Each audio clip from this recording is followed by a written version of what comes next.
Hey, Dave, welcome. As always, good to see you again. Thanks for being here. Hope you've had a good week so far.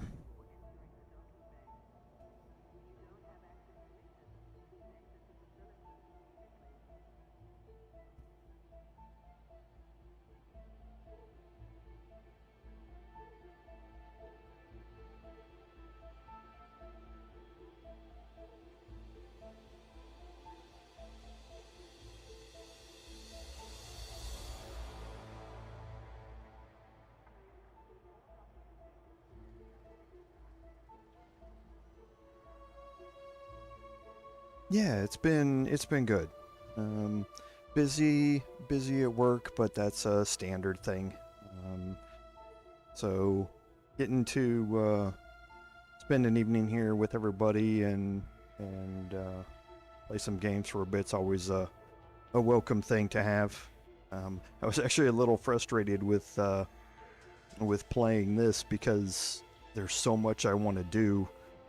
But I didn't want to get too far ahead of myself off stream, so I finished everything I needed to prep for the stream on, oh boy, like Saturday afternoon, and then couldn't play it again because I didn't want to, like I say, get too far ahead of where I needed to be. So haven't been able to play this most of the week.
Yeah, I mean, I really got hooked on it when I started.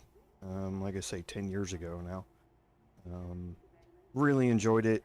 Um, Played it, for almost every day for a good 6 years or so. Um, and then kind of had um, some off and ons during that time, during military deployments and things like that. But always ended up coming back to it. And then here the last 4 years or so, um, when Baldur's Gate 3 came out, I kind of put this aside to go spend a lot of time playing that. And then um, came back to it quite a bit after that was over, and it kind of played in the background while I was playing these other games that I've been featuring on the stream. But I've always really enjoyed it. It's one of the genres that I really have holds a special place for me, so I really enjoy having an adventure in this type of game.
Yeah, I mean, that's an interesting question. The game is an open sandbox game, so it doesn't really have a defined end. There's no single player quest line or something like that.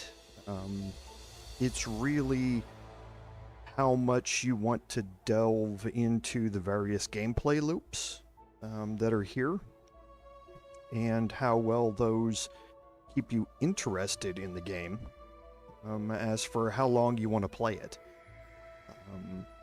I have a lot of hours in the game, and I've done almost all of the gameplay loops. There are some of the end game Thargoid gameplay loops that I have not done, but I have done a good portion of them.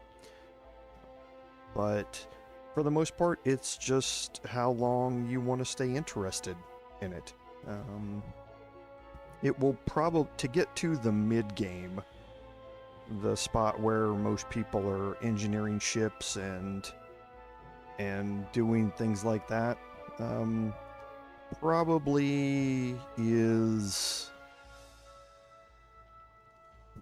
60 hours, 40 to 60 hours worth, I'd guess. I mean, you can obviously start engineering ships way earlier than that. But if you're going about it through the normal progression, where you're kind of starting in the starter area, building up some funds, buying a new ship, learning what some of the mission loops are and how to earn money, and learning how to go mining and cargo hauling and combat and all that sort of stuff. Yeah, I mean, there's probably 40 to 60 hours worth of gameplay there without even really thinking too hard about it. Like I say, I have several hundred hours of gameplay in it, and like I say, it continues to interest me, especially now with all the renewed emphasis that Frontier Developments has been putting on the game lately. They're changing some of these gameplay loops that have been around forever, and making them different and a lot of times easier to do than we had it back in the day. So I'm still being very interested and very captivated by the game.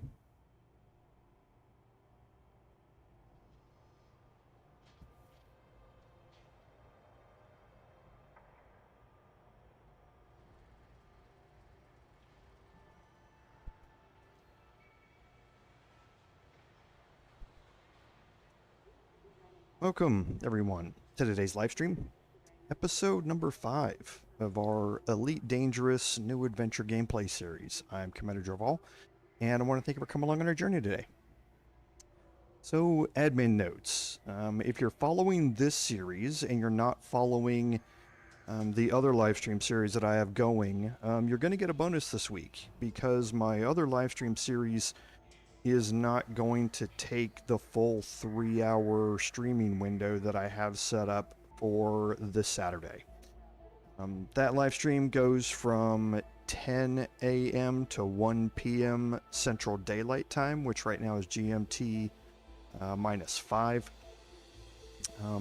And we've only got maybe an hour to an hour and a half left in that gameplay series. So the remainder of the time, I'm going to start up a second live stream afterward, focused here on Elite Dangerous.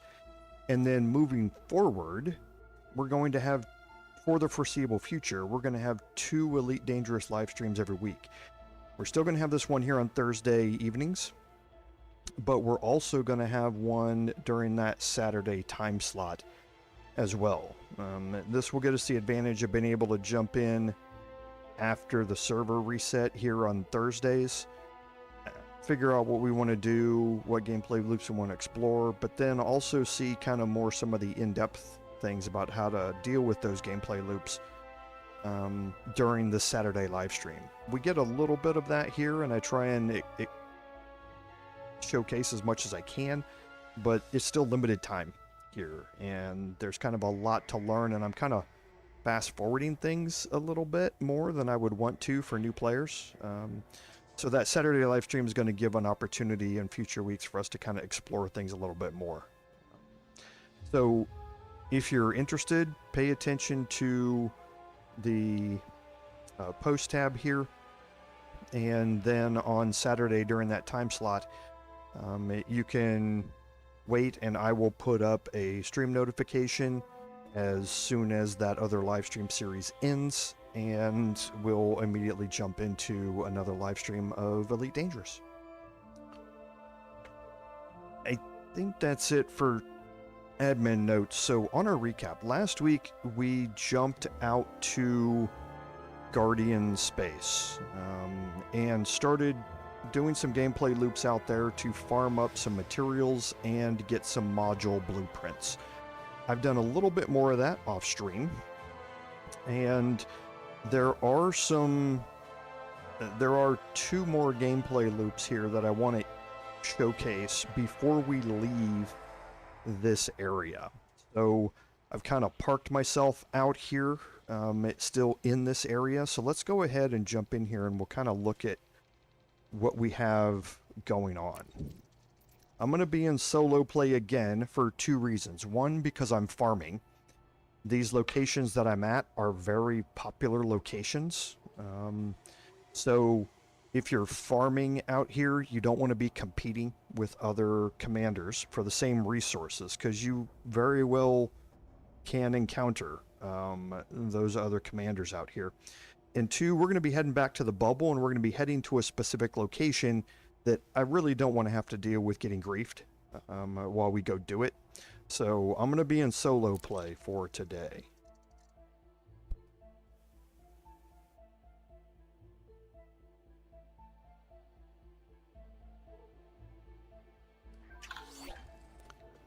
Alright, so while we're here, let's jump into the map, and I'm going to open up my bookmarks. And I'm going to go to planetary bodies. And I have marked some locations here. And again, I'm going to leave these up so later on, if you're playing the game, you can pause this and you'll have access to all of these same bookmarks that I've placed in here. We were out at the Guardian module bookmark site here last week. I've marked some others. The system that we're in right now is this Guardian data system, and I'm going to explain why we're here. There's a Guardian key system and a Guardian vessel system. Both of these have to do with unlocking the Guardian fighters. And I figured since I'm out here, I might as well get those blueprints and the materials I need for them. So at least I have those unlocked, and it's one less thing I have to deal with when I come back out here later. And then I've marked a Guardian weapon blueprint site. We're not unlocking any of the Guardian weapons yet. You don't really need them, except if you're doing anti-Thargoid combat, which we're not going to be getting into anytime soon. But this is the closest location for getting those weapon blueprints, and it's very similar gameplay loop to how you got the module blueprints. The other 2 we're not going to go look at, but I have marked them here, and that's material tellurium and Thargoid meta alloys. Now, the meta alloys and tellurium are needed for something that we're going to look at here real quick. So I'm going to change over to my other display here. And first we're going to talk about what we have as far as materials go. So here was my wish list. I've added a couple of things to it. I added the 3 Guardian fighters, and you can see we've unlocked everything we need for the first 2. The third one, I still need a vessel blueprint fragment, and we're going to be getting that here today. We also needed some pattern beta obelisk data and pattern epsilon obelisk data, and that's what you get at the Guardian data system location. And we're going to go show you how to farm those today very, very quickly. The Guardian power cells and Guardian technology components we were farming up at the module location last stream, so you kind of know what those are. The ultimate goal was to get the Guardian FSD booster, and that's why we got the Guardian module blueprint. The power cells and technology components. Focus crystals, I actually had all of those from rewards that I got in my, from leveling up my power through the care packages that you get. But we'll talk a little bit more about material traders and that sort of stuff here in a little bit. And then the HN shock mounts are a commodity that you can buy. You just have to go search up a station back in the bubble where you can go buy them from. So we'll pick those up when we get back. The corrosion-resistant cargo rack is something special that I added. And if we hover over it, you see that we needed iron, we needed chemical manipulators, and there are the 16 meta alloys that we needed. The other two Neofabric insulation radiation baffles you can buy at stations again, but meta alloys you cannot buy at stations. Now you can buy them from player fleet carriers if you want. They're horribly expensive. And a lot of times the meta alloys won't be available for purchase to everybody. They're limited to purchase only for the squadron that those people are in, but it is possible to find them.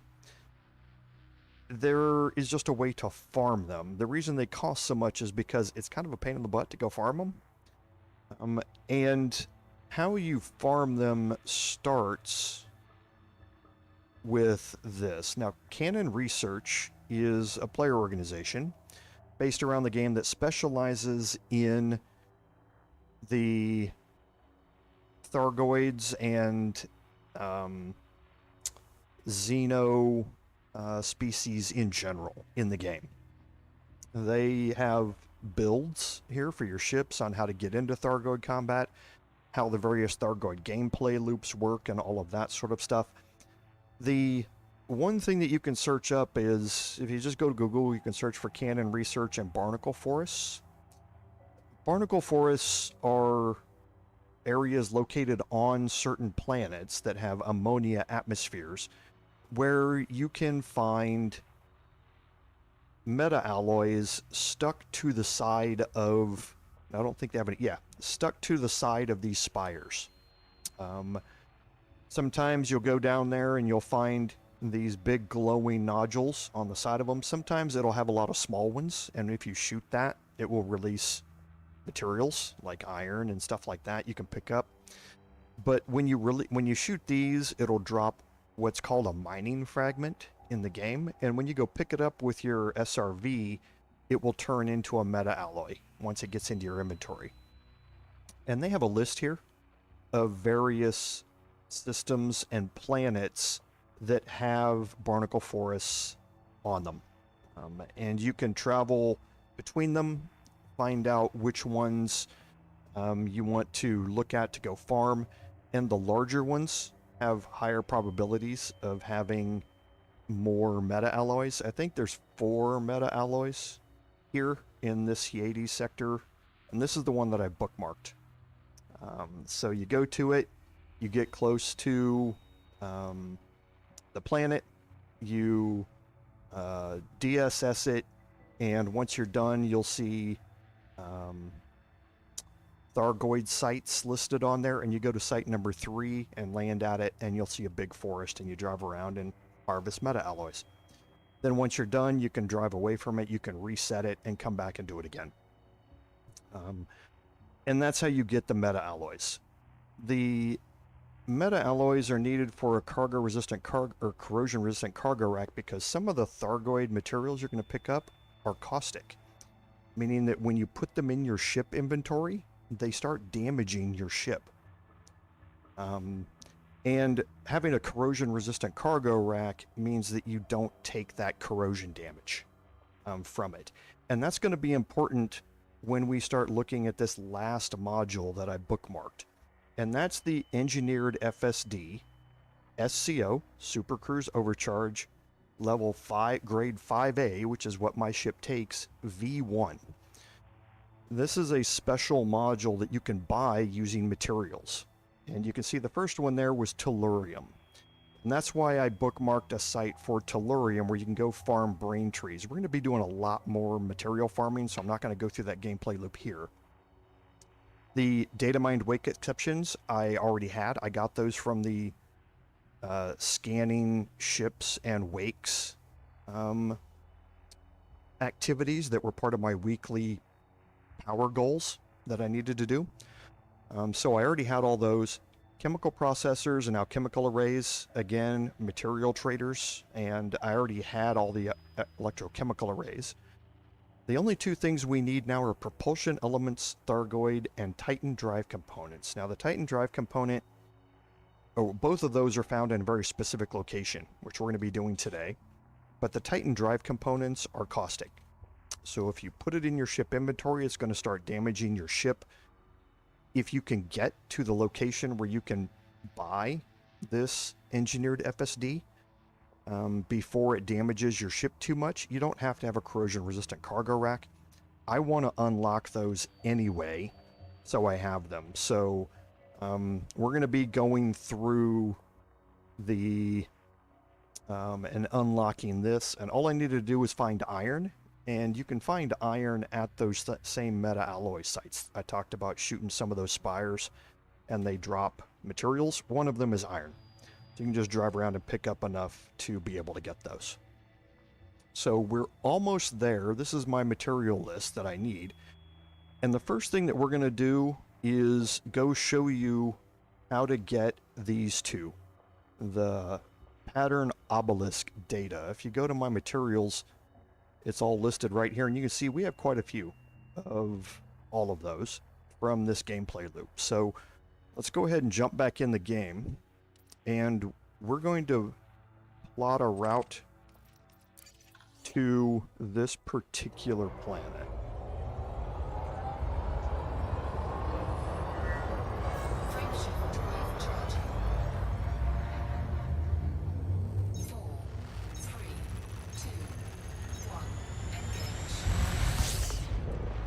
Okay, so we'll activate our SCO. And you'll quickly see how bad I am at judging these distances when I come out of SCO.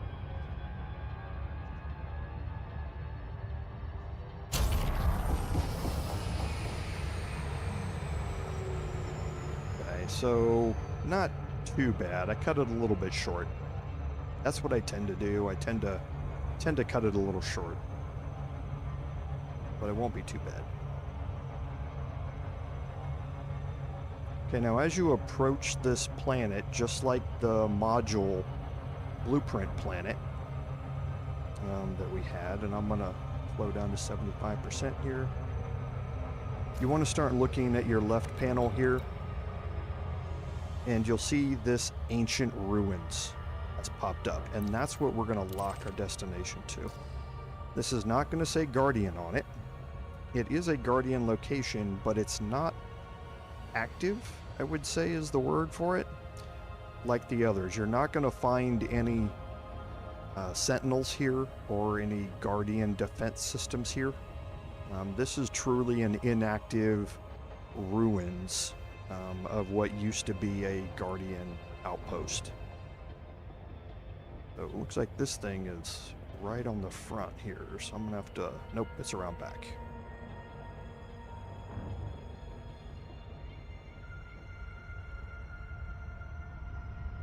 I'm going to move around the back here, slow down a little bit,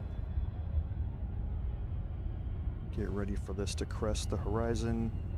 There it is. Wait for it to get a little bit farther down.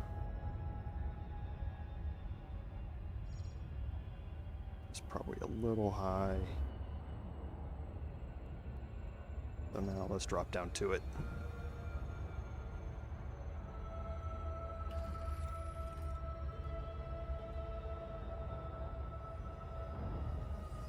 Orbital flight engaged.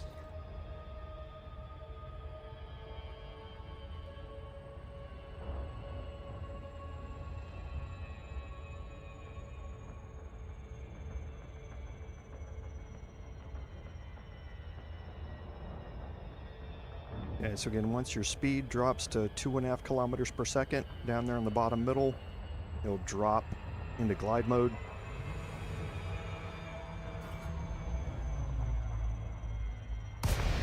And we can make our approach to the site. Now again, we don't have to worry about any defenses here, but we want to kind of take stock of what this site looks like when we decide where we're going to land. So let's get down a little bit lower, and we can kind of do some investigation here real quick. Okay, now what we're looking for are obelisks. We've seen them before, we've scanned them. So these triangular pillars are what we're looking for. Okay, now there's a specific spot that we want to go look at, and that's this long row of 3 right here. Okay, it's pretty easy to spot. It's the longest set of them. We have 2 sets over there. That one's shorter. That one's much shorter. We have a really short couple of groups down there. So this is pretty easy to spot which one that you're looking for, and we want to go down here to the end of this, and we'll drop our landing gear. We want to be far enough out so that our turret activates. So you don't want to be too close to it on the upper platform. You don't want to be out there in front of me, down there on the lower platform. You want to be on this middle area. And we're going to deploy in our SRV.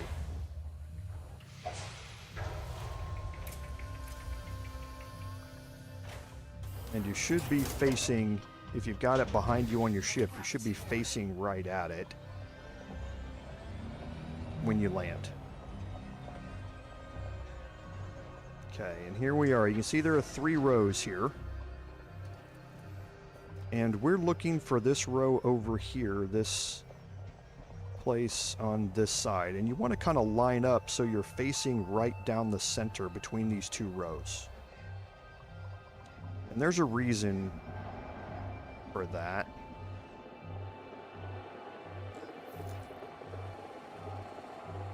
Okay. And that's because there are several active obelisks. This one here is active. You can see the blue kind of shine on the ground. It's on the back side of that.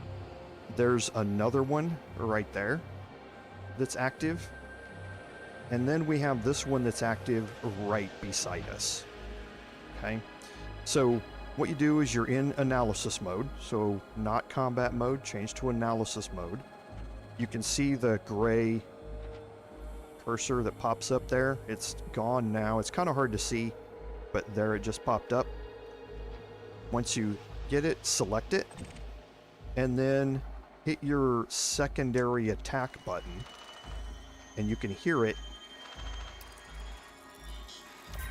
and it's going to scan. And we got 2 pattern gamma obelisk datas out of this. Now, if you've lined your SRV up straight down the middle of this, just hold forward and drive straight ahead.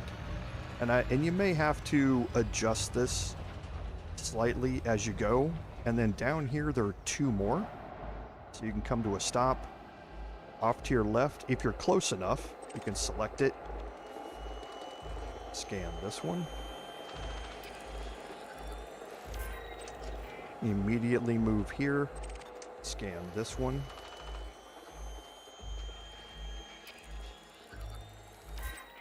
And as soon as you're done, exit to the main menu. Now you're going to be able to exit to the main menu here without moving a certain distance away because there's nothing dangerous here. Immediately go back into solo play.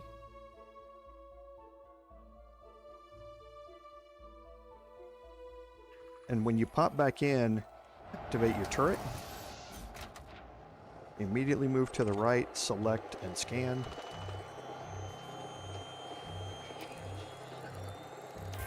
Move to the left, select and scan.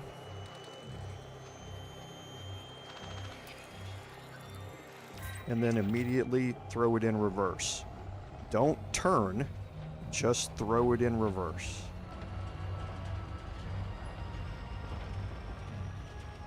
Once you get down here and you're close enough, slow down. Once you see the cursor, come to a stop and scan it.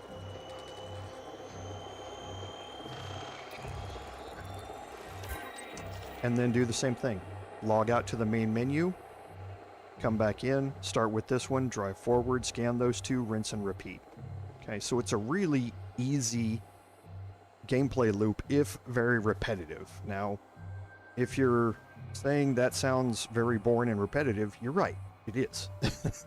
I'm not going to dissuade you from that argument. The material collection grind or module unlocks on the Guardian side and the human tech broker side and on the engineering side is incredibly boring. It just is what it is. So if you want to maximize or minimize the time it takes you to do them, that's why I'm showing you some of these gameplay loops, because this is by far the quickest way to farm Guardian encoded data is at this location using those 3 pillars. And again, there's an active pillar here on my right. You can see it there. And that one that we had that's right there. But again, trying to maneuver your SRV around in between the pillars to get over here and to scan these 2 in addition to those other 3, it's a waste of time. Just takes too much time. So just scan those 3, log out, scan them again, log out, do the same thing over and over again. And that will get you the obelisk data that you need. It's mainly for unlocking the fighters, but you will need it for other things as well. So if you want to stay out here and fill up on those, you certainly can. So I'm going to board my ship again.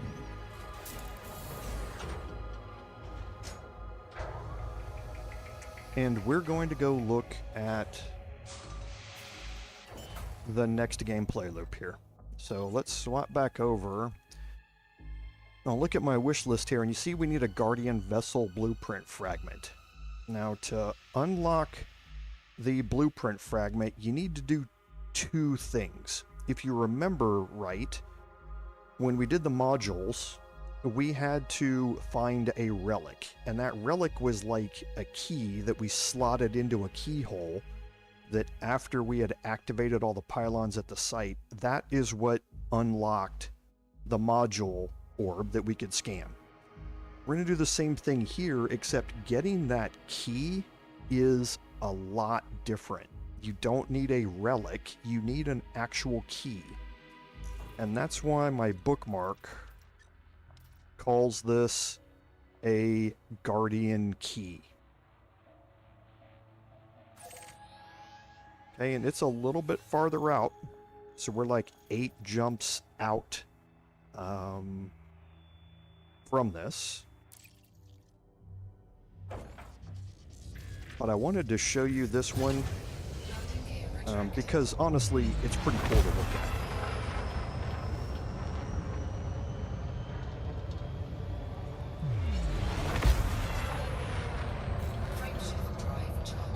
So I'm going to check my mail real quick.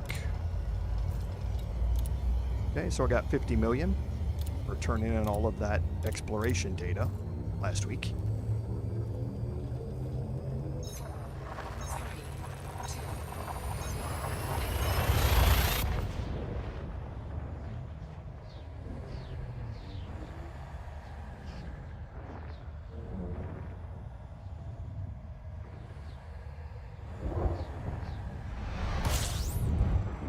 Okay, so let's make our way out here. And these are going to be some systems that we might not have been to before. So make sure you honk them on the way through. And you will also see that our ship inventory, we've got the 16 meta alloys that we farmed. They do take cargo space, so that's why I built my ship the way I did. Because I'm going to be able to take all of these commodities and the meta alloys and buy them all and hold them in my ship all at the same time. Otherwise, you have to make multiple trips.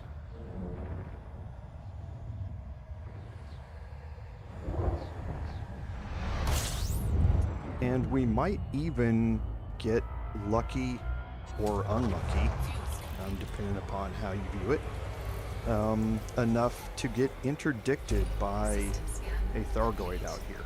I got interdicted twice off stream, and then I got, I had several close encounters with them down on the surface while I was farming meta alloys.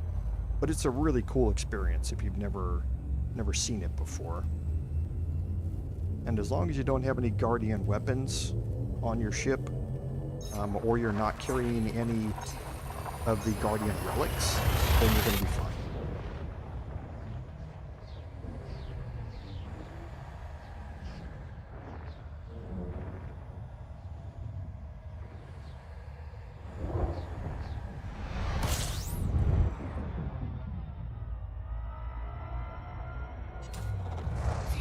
Yeah, this area of space out here is kind of right there on the border of the Pleiades. Like I say, the Guardian, like I told you last week, the Guardians and the Thargoids had a war a very, very long time ago. And these are the ruins of their civilization, but they ultimately lost that war. And the Thargoids have pressed forward into a lot of the Guardian space. So there are very good chances out here that you're going to get interdicted and pulled out of hyperspace during this animation. And you'll know it when it happens.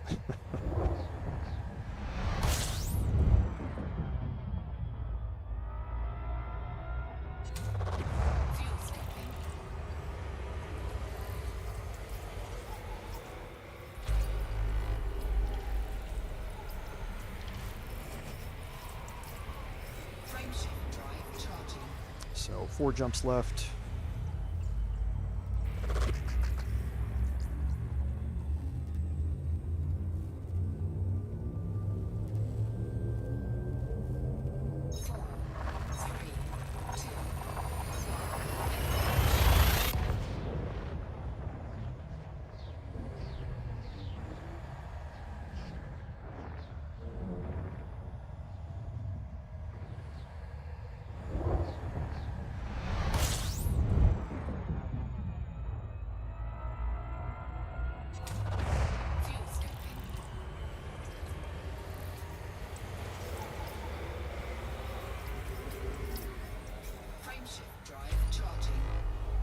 Oh, and I did remember how to only plot through scoopable stars.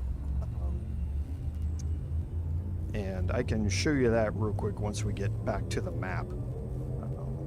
So once we get into this system out here, I'll kind of show it to you real quick. But basically what you do is you filter the galaxy map so it only shows those scoopable stars, and when you do that, it will only plot your hyperspace route through scoopable stars. Now that very well may mean that you can't reach a certain location, because there are certain locations that don't have scoopable stars near them. But for the most part, if you're in the bubble, you'll be able to reach everywhere you want. Just may be a little bit longer route because you're trying to bypass non-scoopable stars. So we've got 2 jumps left.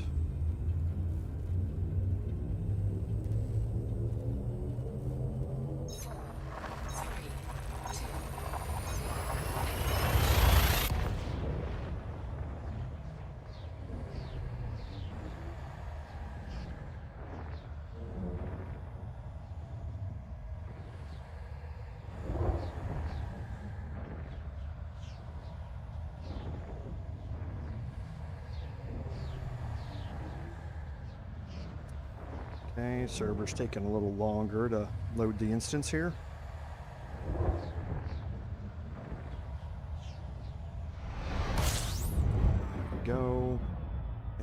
mass jump.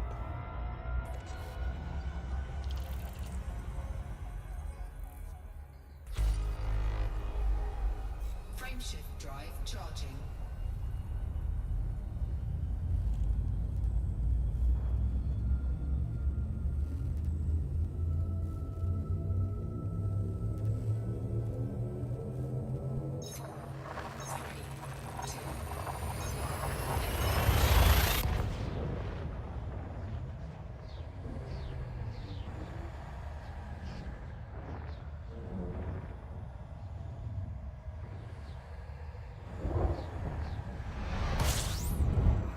So there's the planet that we're looking for.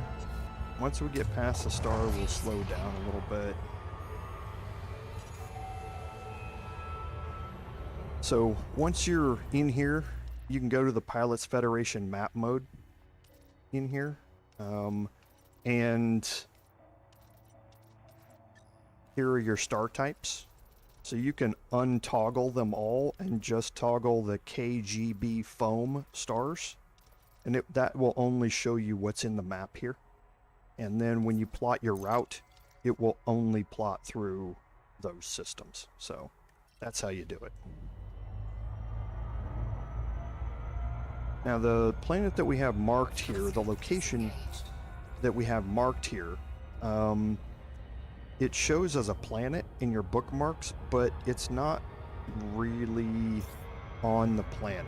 You're orbiting the planet. And you'll see that once we make our approach.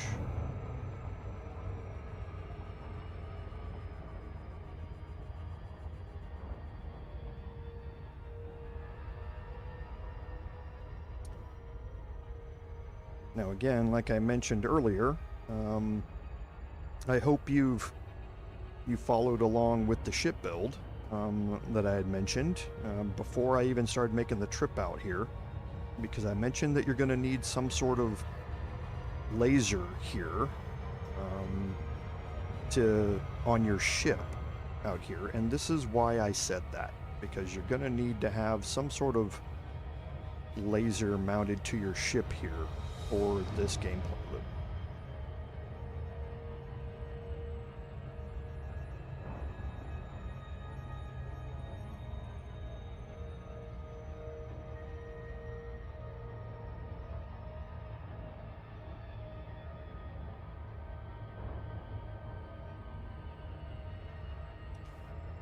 So, looks like my internet's having some issues with buffering here. So I apologize if you're getting buffering that's showing. Oh, and I forgot to change off my display. So I apologize if you're getting buffering. Something's going on with YouTube getting the data it needs.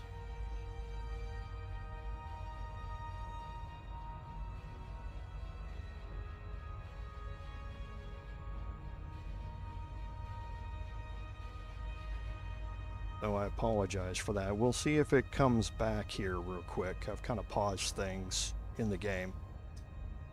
And sorry about not switching off of my display there and back to the game. You should have reminded me, everybody. I might have corrected that.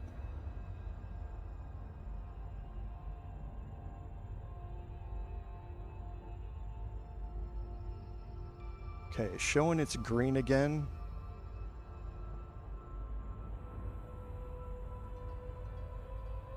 So let me know if you're experiencing any further issues with the stream right now. Like I say, it looks to be okay again. We'll keep an eye on it as we go. So when you get close to the planet, pull up your contacts list, and beside that planet, you're going to see a Guardian beacon, and we're going to lock that in. And like I say, it should offset from the planet. To let you know that you're not really landing on the planet here, you're doing something that's based in space here. So now we'll make our approach to this beacon.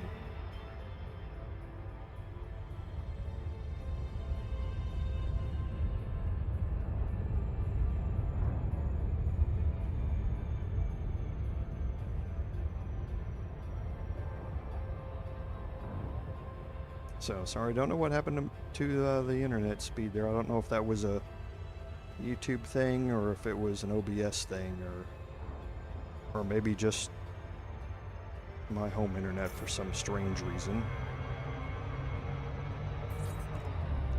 So we'll drop into this instance. And I've turned on my night vision so you can better see what we're approaching here. There's this construct out here in space. I'm going to change to combat mode, and I'm going to deploy my hard points, and see I've got 2 pulse lasers, and I'm going to approach the beacon. Once you get close enough, you're going to see an animation start to happen where these pylons are going to move away from the central structure, and they're now targetable.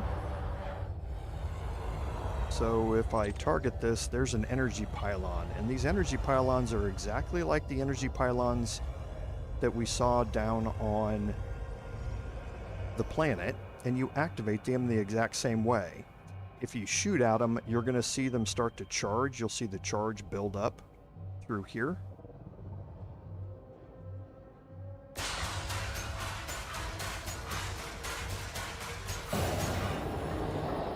Okay, and once it does, the pylon will completely open up, and the associated section of the obelisk in the middle will separate. You can see this one move down a little bit. So now we'll go over to the next one, and I need to put some energy into my weapons here.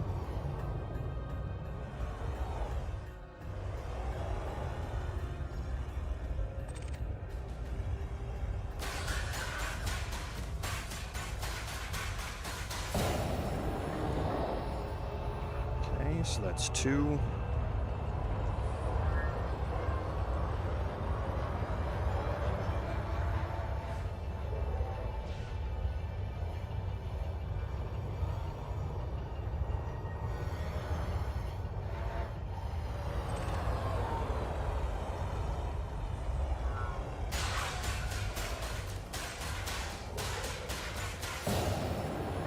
Okay, now 2 things are gonna happen. You're gonna see the central area again expand some more. I'm gonna go back into analysis mode and change over so I have my my composition scanner and my data link scanner up. And then this is going to rotate a little bit, and once it stops, you're going to have an orb that's going to pop up. And we've seen these orbs before. Once you get close enough, you can see you can select it, and we're going to use our data link scanner on it.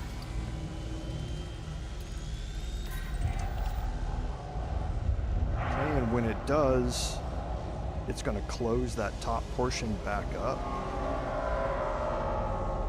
But something else is going to happen.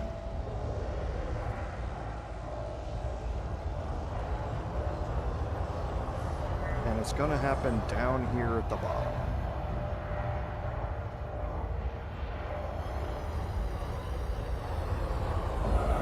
And there you go. Once it closes up, you can there's a new item down here.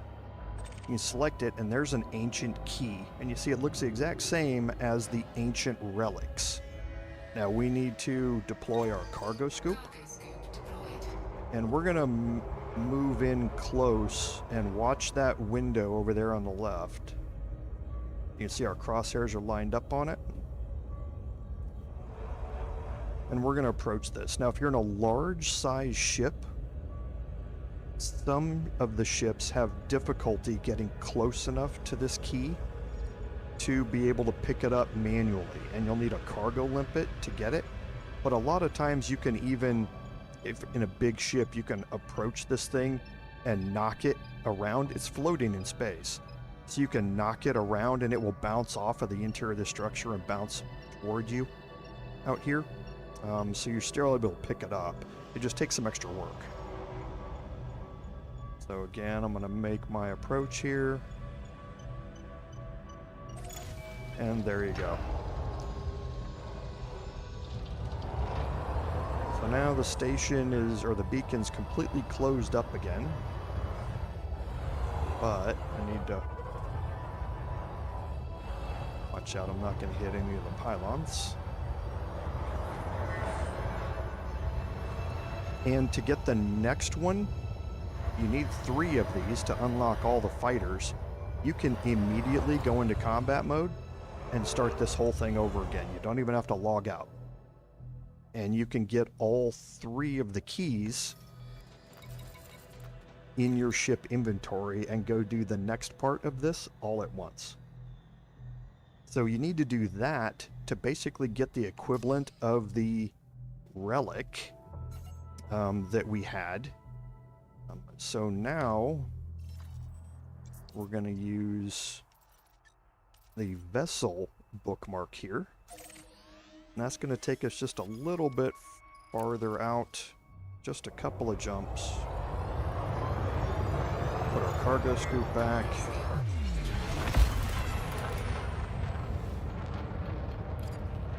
Go back into analysis mode.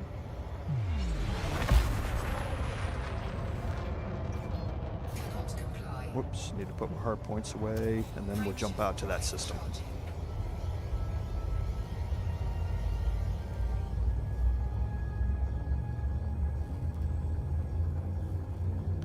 So this one's kind of in 2 parts. You don't land at one particular location and then find everything you need there. You have to go to this beacon first, and there are multiple locations where these beacons are at. This is just the closest one.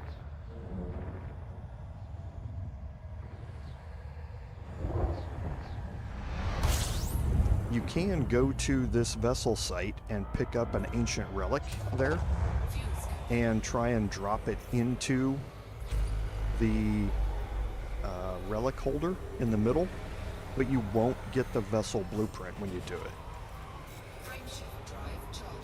You'll see it'll give you an error when you drop it in there.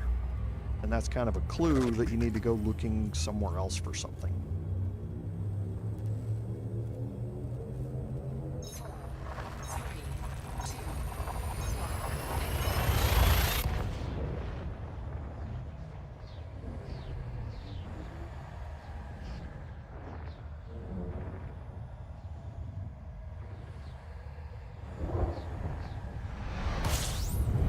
Okay, now this system, or this location here, is very similar to the previous ones. And once you get close, look for the Guardian structure and lock that in.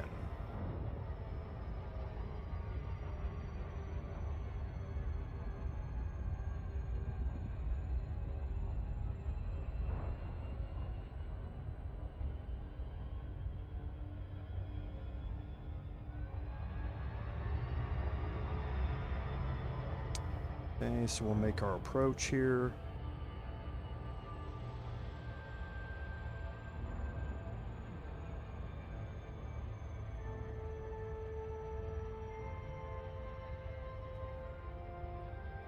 This one's here on this side. Can't tell if it's behind the planet or not yet. Start slowing down. Yeah, it is on the backside. So we'll circumnavigate.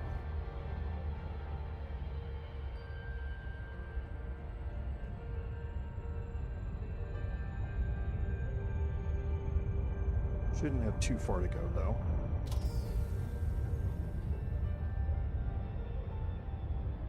Speed. Okay, we're coming down nicely. So yeah, there we go.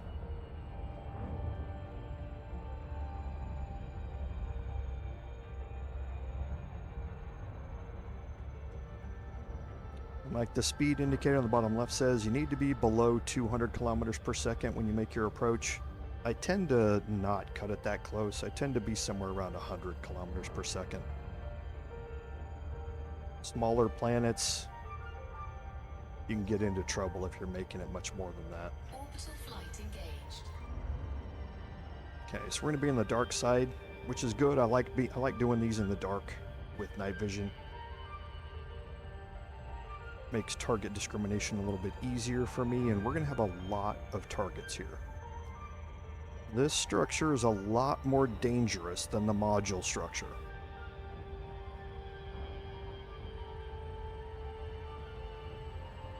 We're going to encounter a lot more sentinels, and we're going to encounter a lot more of them at the same time than we did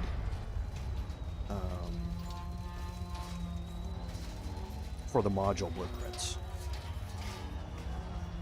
So let's activate night vision, and we should see the structure as we approach it here. The layout's going to be very similar in that we're going to have a long central spire down the middle of it. You can see from one end to the other, and at one end you're going to have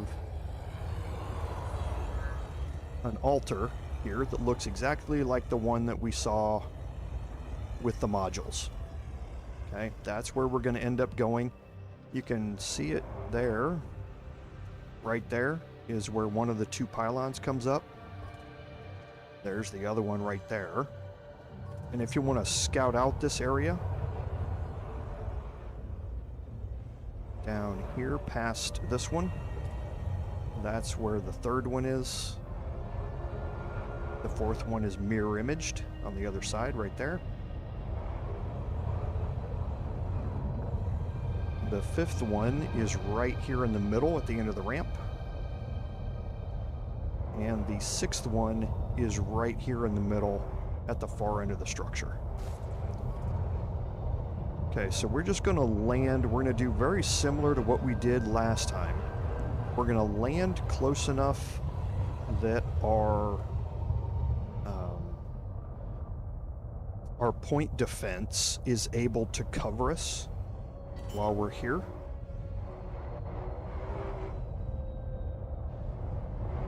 Lighting gear deployed.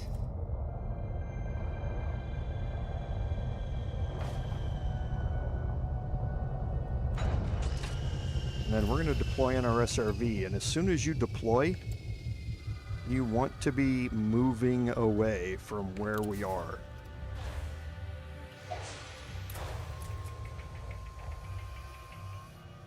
I'm going to immediately go into combat mode here. Low gravity warning. And I need to check and see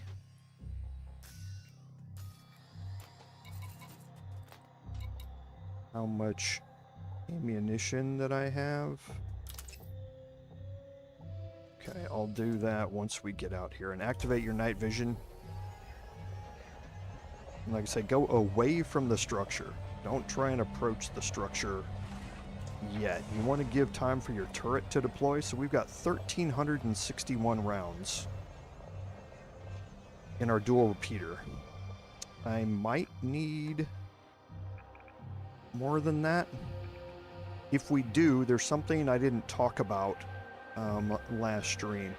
Your ammunition and your fuel for the SRV do not replenish themselves when you dock back at your ship.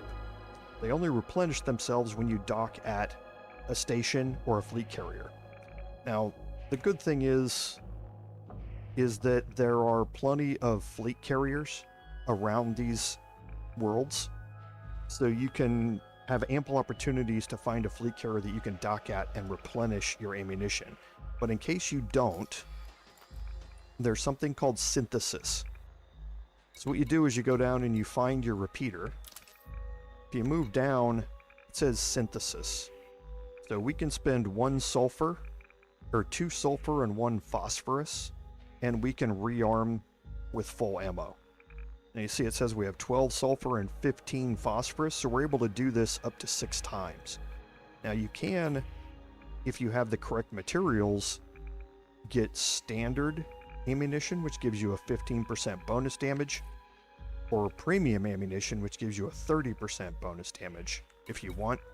I've never had to do that in my SRV. I've had to do it in my ship when I'm fighting Thargoids, especially the premium ammo synthesis, but not here for this. But I do have enough to rearm my SRV if I get into a situation and I run out of ammunition, because like I say, there's going to be a lot of enemies here.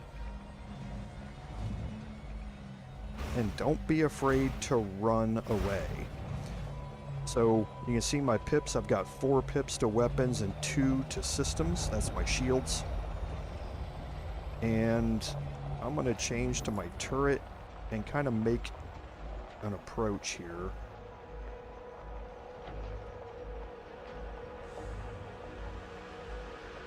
To this location. Actually, I'll stay in so I can see the red icons pop up as I make my approach.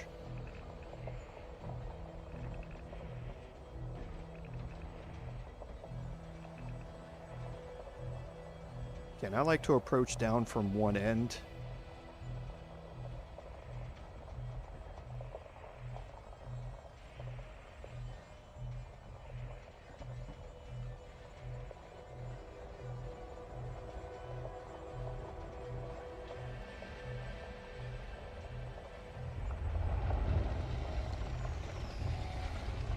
Okay, that noise you can hear is a relic popping up. You see the pylon just showed up there on my left, so there's the relic.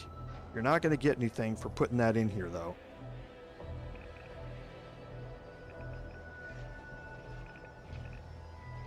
And now I'm right down here at the end of the structure.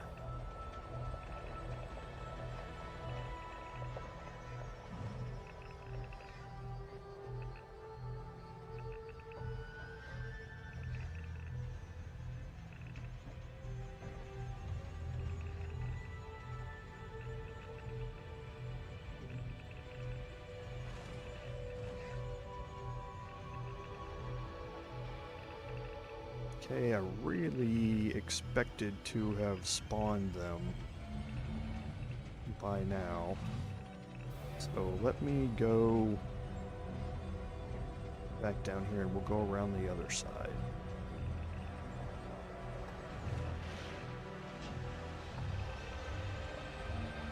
Because they're going to spawn on both sides, and if you're in the middle, you can possibly get shot from sentinels on both sides, and I'd prefer to have the others behind the hills so they're not actively shooting at me.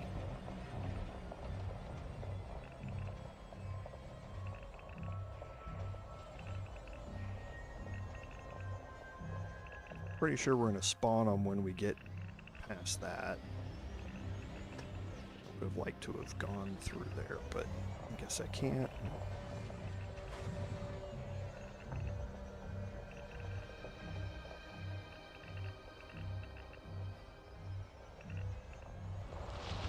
There they are. Okay, so we have 2 of them that have spawned. One of them's behind us. So I'm going to continue to back up here. Whoa, what happened there? Okay, that got me into cover anyway. So I've got 2 sentinels here. There's a 3rd one.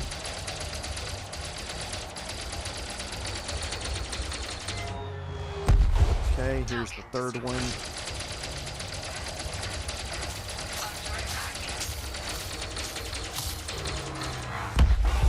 Okay, so I think that's all 3 on this side.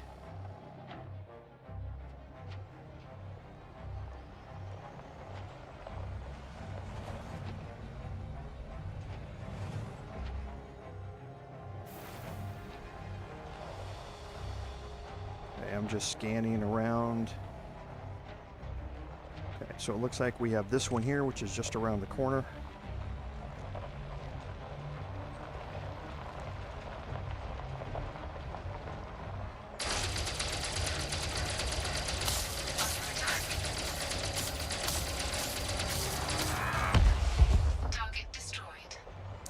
So let's move up and see we have any more? Okay, so we didn't spawn the ones on the other side. So we're going to go up here in this crossing point here in the middle. And once we get over here, I think we're going to spawn the other 3 or 4 once we cross over. So I'm going to go back so I can see them on my radar.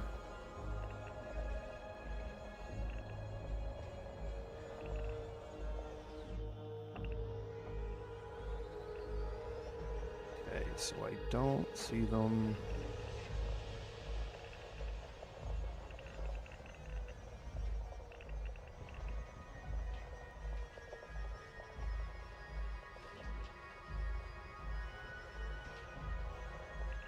Because I know there's normally one around the right here. Once I get up past this.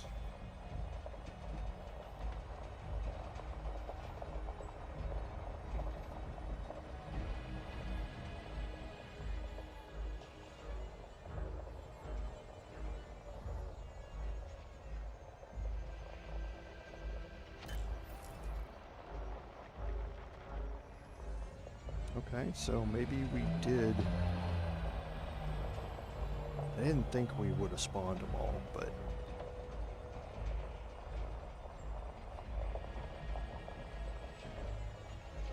maybe we did. Because there's normally one in here. But maybe they crossed over to the other side.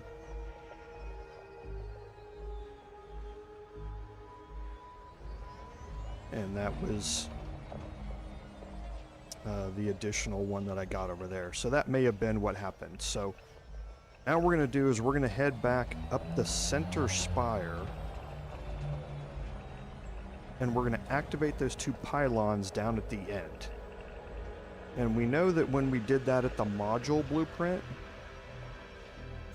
that spawned more sentinels. It's going to do the same thing here.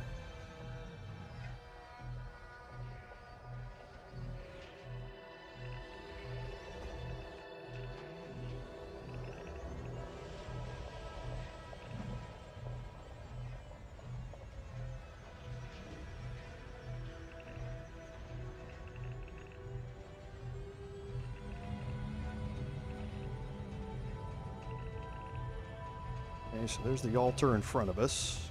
Still keeping an eye on my radar just in case.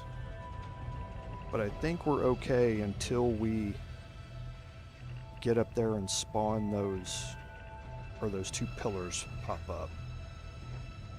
And when they do, we're either going to get 6 more or 8 more sentinels that spawn. I can't remember which. And this is where things can get a little dangerous. Unless, like I say, you run away a little bit. Because you do not want to just stick around. Okay, so we had a sentinel spawn down here.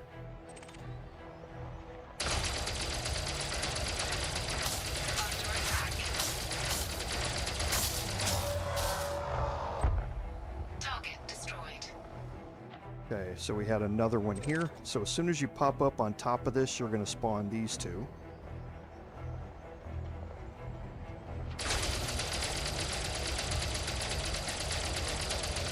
And he's not even shooting at us. Target destroyed. And that looks like it. So those were the other 2 that I thought I was missing. I thought there were 6 in that first wave before you spawn these pillars. So now let's go activate these.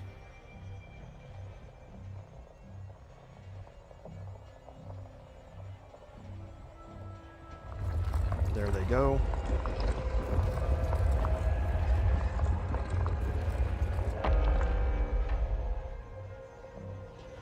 Oh, and maybe these don't spawn the sentinels until after we've triggered the pillars.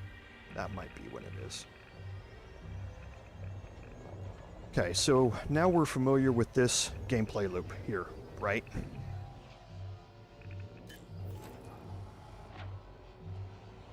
So we're going to charge the pylons. We still have over 1,000 rounds.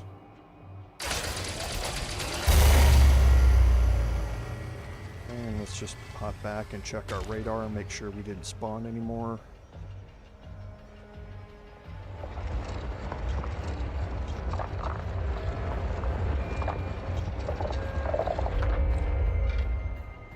We're still good.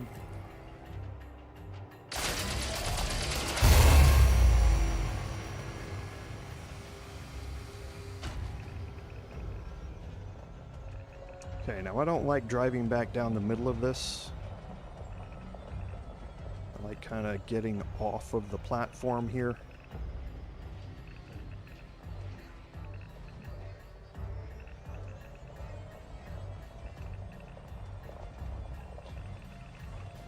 And we'll make our way to these two in the middle.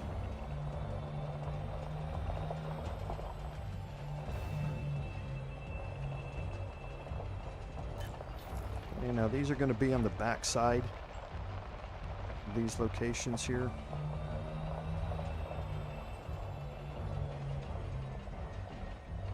As soon as we go around to the left, we'll be looking for a pylon.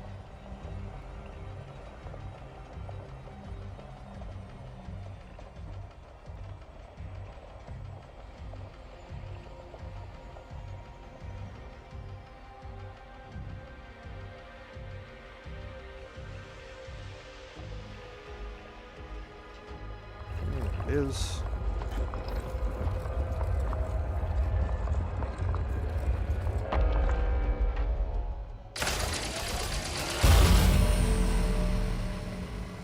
okay, so now we'll make our way up and across to the other side. Do the same thing over there.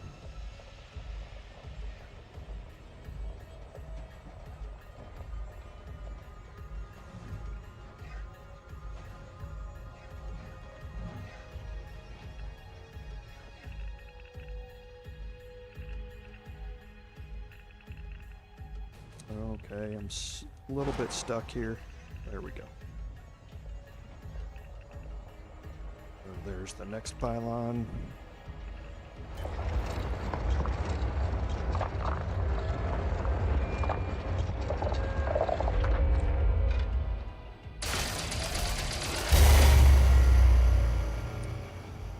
And the last two are down here at the very end.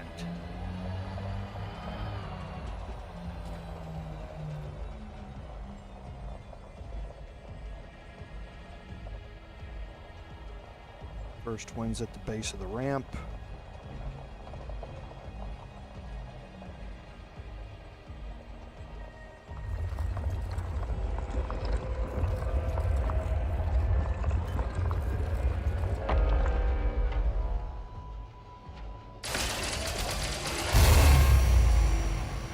And the last one's just over here. Now, this is the order I like doing these in because I'm down here at the end. And this allows me to kind of position myself so that if I just floor it, I'm going to be heading straight out that way. So if I get overwhelmed by sentinels, I have an easy way to run away.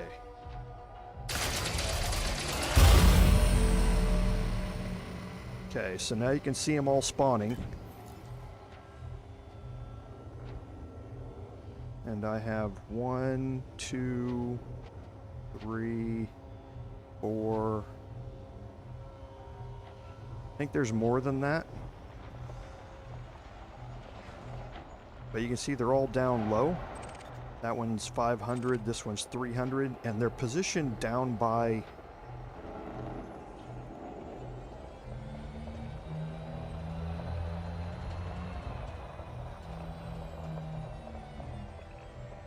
where the gaps are in these hills. So what I normally like to do is move out enough where I can get shots on this one, the farther one away. You won't be able to really see him, but he'll see you.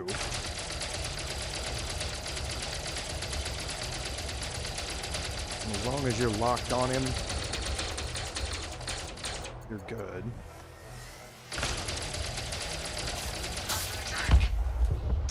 And destroyed. then you can go after the near one, who's kind of tucked around behind those hills.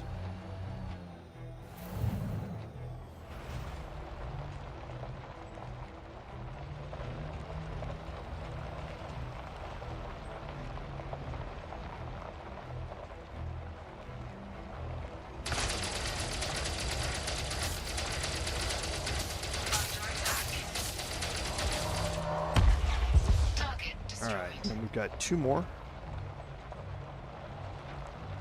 So I'm gonna head over this central crossing point.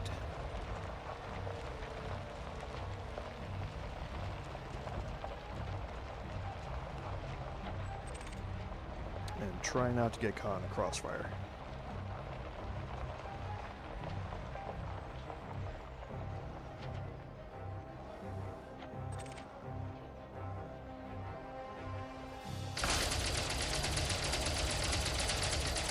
And he didn't sense me. Target destroyed. And this one again is going to be tucked around the hill here.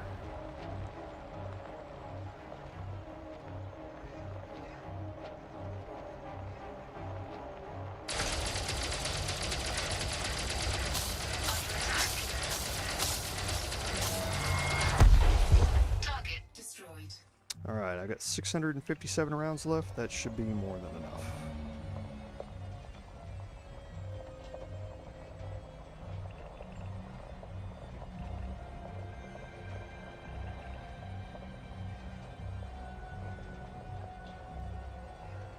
And I can never remember which way I'm going here.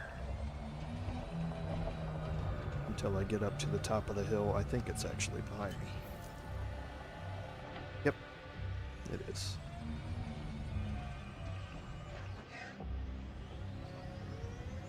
And all of these sentinels, again, are dropping those materials. So you can go farm those up if you want. I've just got enough, I don't really want to worry about it right now.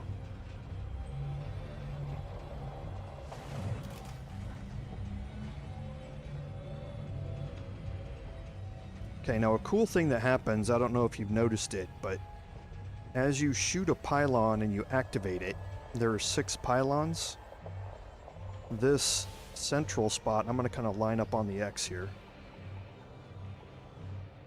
This central glowing spot, there are 6 sections. There's a section here, here, here, here, and at the top. And they're not lit up, but as you activate a pylon, it will light up the respective ones, and it kind of gives you a hint as to where the others are located depending upon which ones you have lit up. So if you ever lose one or can't find one, you can come back here and kind of see how many you have left and an approximate location of where they are on the site. So I'm going to get out of my turret and I'm going to eject. Oh, yeah, duh. Need to get the key out of my ship inventory before I can do this. So this is a good chance to show you kind of how that works, because this works the same in your ship as it does on foot.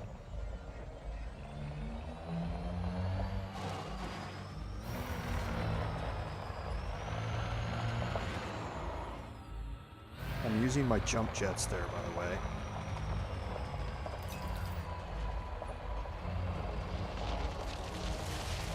And there go the rest of them. I knew they were going to be here.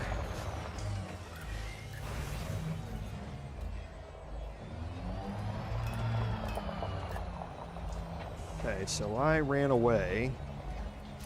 And it spawned like 6 more sentinels, I think. My point defense doing work. These are the ones that didn't spawn at the start. Target destroyed. I knew there were more. So that was 1, 2, 3. Yeah, there's 4 more that spawned. So let's go get the key first. I don't think we're going to get shot at while we're grabbing this.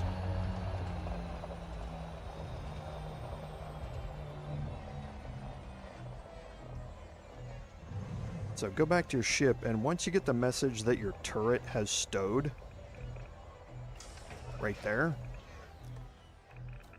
you can go to your right panel. Well, normally it's, I don't have to be under it.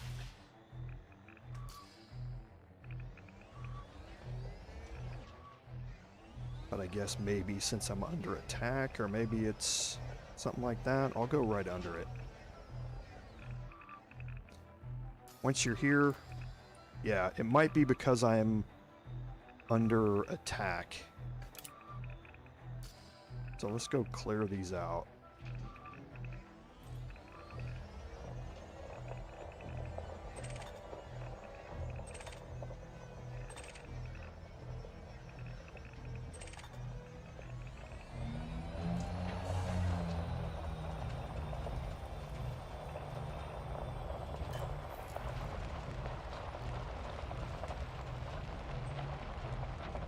Okay, so yeah, it's just these 3 left.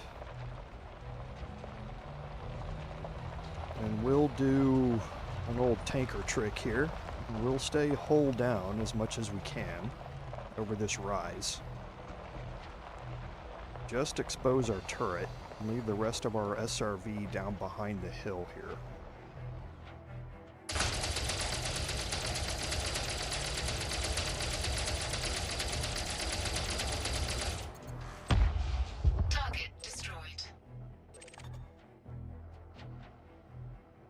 So again, stay hull down. Just enough to pop the barrels over the ridge.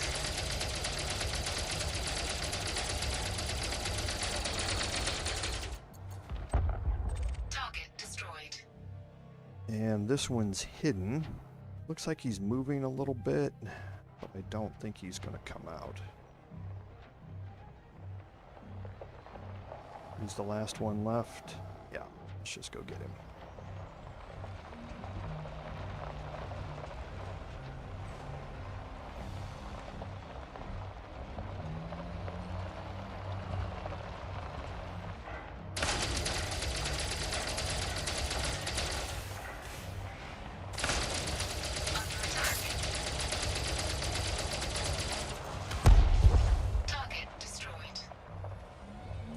That should be it. So now let's head back to our ship and see if we can transfer that key.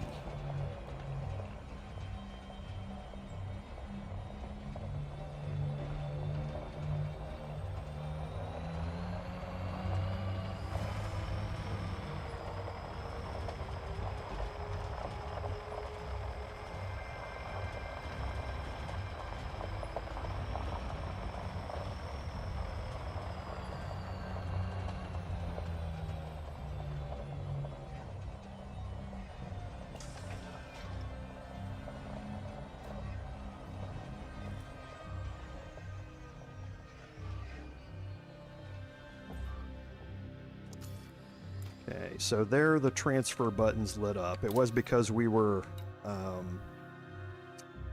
in combat. So now it's going to list all the items on the right that are on your ship and your Scarab on the left. So we have 4 tons of cargo capacity here in our Scarab. So we can just go to the key, transfer one from the ship to my Scarab, and you always have to confirm the transfer. And now that puts that ancient key inside my Scarab.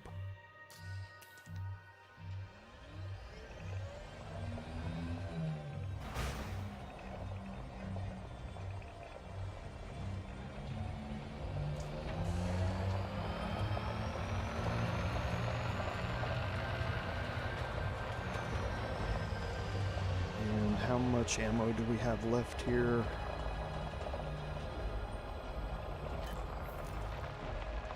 $400 rounds. Still be enough.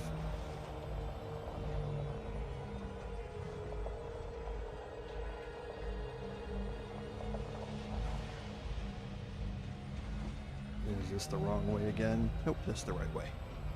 So this insertion point's a little bit offset to the side. It's not directly lined up in front of it, so just keep that in mind.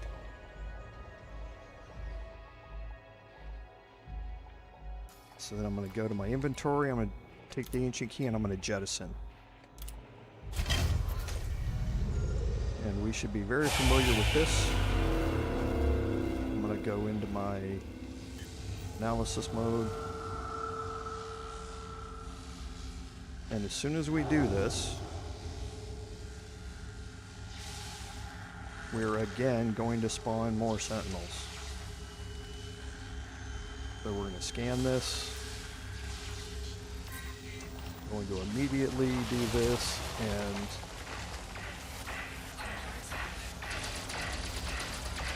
I'm going to be moving. I'm doing this not in my turret,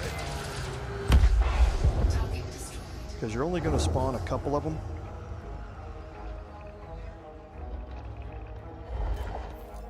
So for me, it was just easier to take that first one without having to be in the turret. As long as you can lock onto them and keep them somewhat centered in your HUD, your turret will fire on them. Again, we'll stay full down, defilade.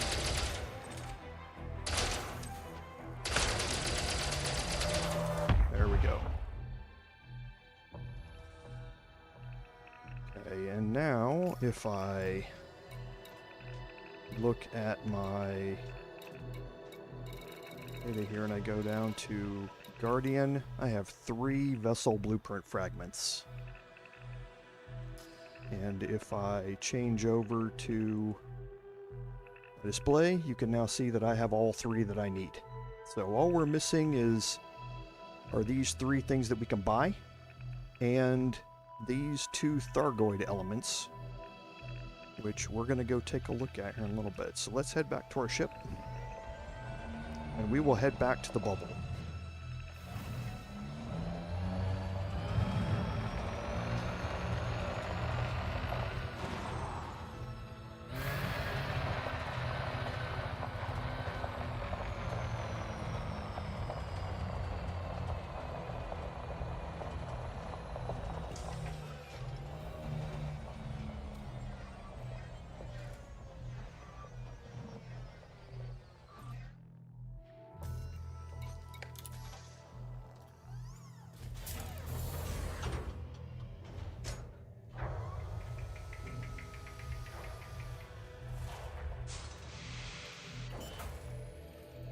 Okay, now, first thing that we want to do, let's change back to our display.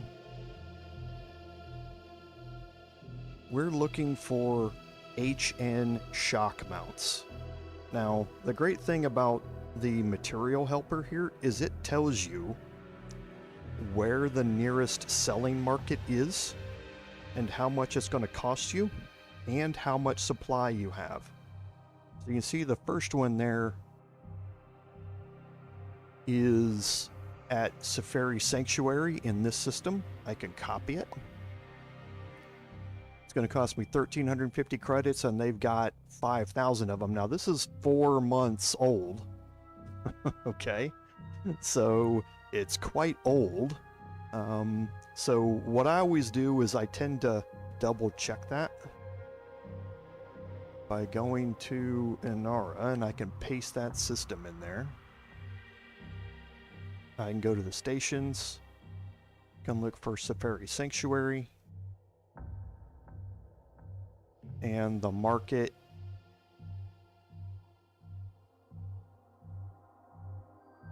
HN shock mounts. They do not have, or they have 5,552 of them at 1,350 credits. Now this market is a long time ago, so this one hasn't updated either. So these ones that are farther out here in these systems don't get visited nearly as much, so they don't get updated nearly as often as the things that are in the bubble. So if you would like, you can just head back to the bubble and then figure out where you would rather go instead. It's not as close as where we are, but it's probably more likely to get us more accurate data on the market. So let's just head back to our home system. Okay, and we're gonna again zoom out and see what our fuel situation's like. Okay, so we'll just keep an eye on that and let's start making our way back. Landing gear retracted.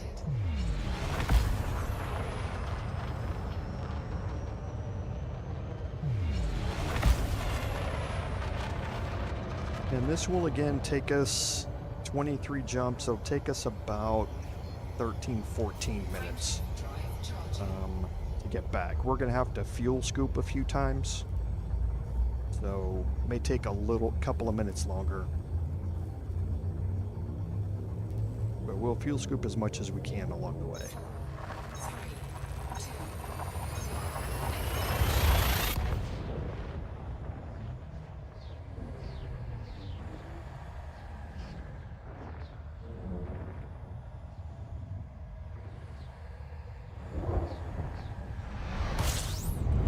So again, anybody who's new here today or new to the stream, thank you all for being here.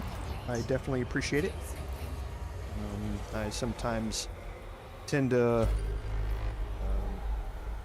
forget to thank my viewers while I'm in the middle of the stream, but I should always do that more often. So again, thank you all for being here.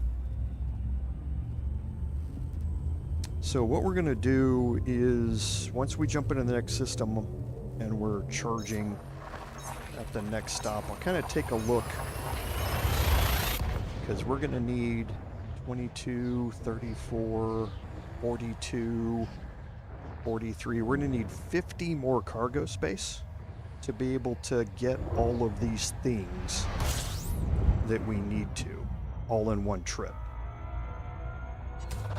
Let's go make sure we have that. I know we do, but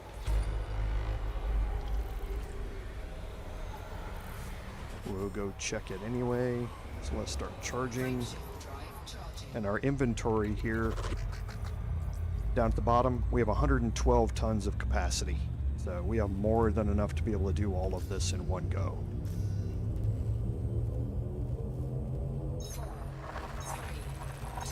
And once we get back in the bubble, we're going to take a second to talk about the community goal this week, which, oh boy, has been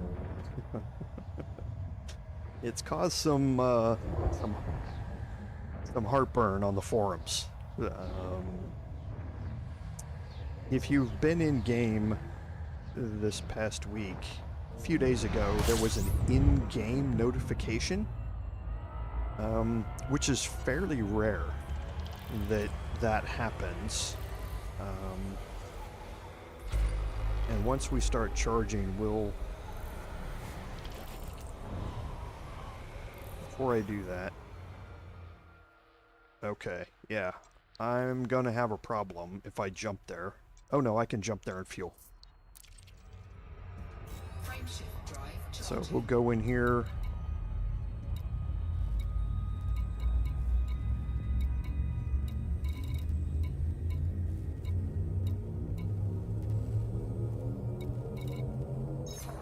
Oh, it was in-game Galnet. That's what it was. Inside Galnet, there was a notification in the game telling pilots, don't leave the bubble. Please don't leave the bubble. There's going to be this big celebration of the anniversary of Colonia. Now, Colonia, while we're jumping back and we're not doing a whole lot, I'll kind of explain what Colonia is. You all know what the bubble is. I've explained that before. And we're going to sit here and refuel. So let's actually go Galnet News. And this is what we received.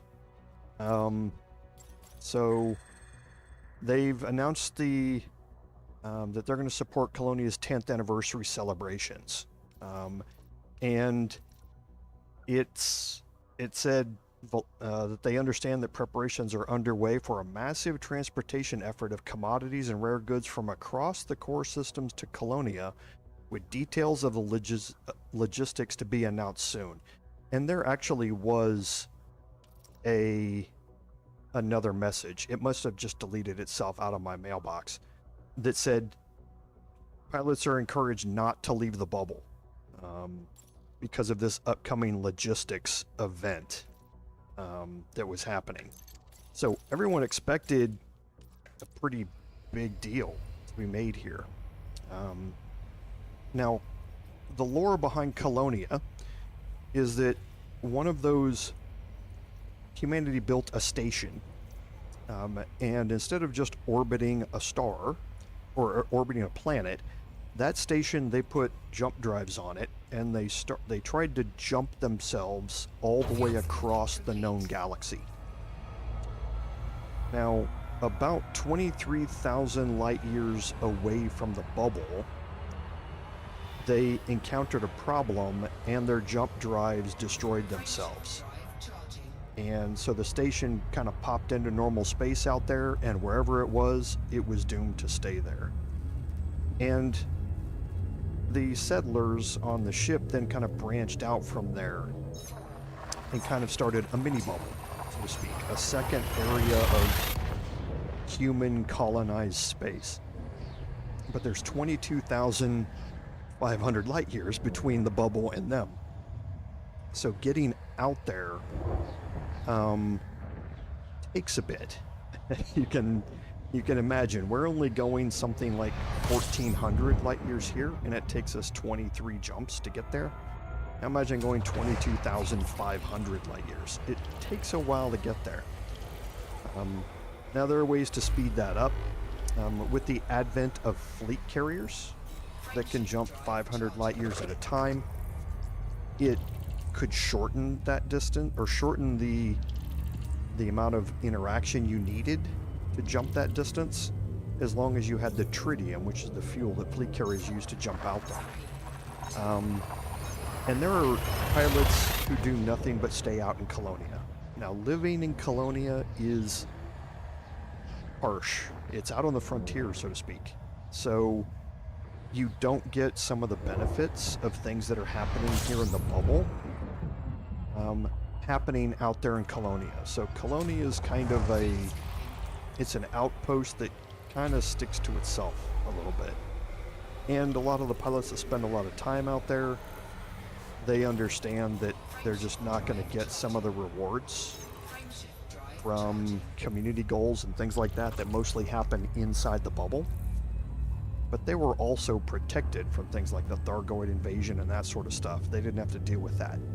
That didn't affect them out there. It only affected the core bubble systems.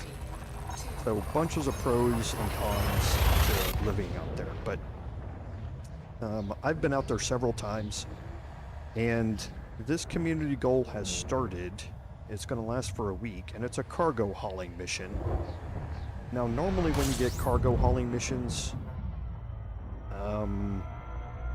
you expect some, I don't know, some rewards that kind of go along with cargo hauling. The last one of these we got some engineered cargo racks given to us that slightly increased the cargo capacity of the cargo bay modules that you buy for your ship.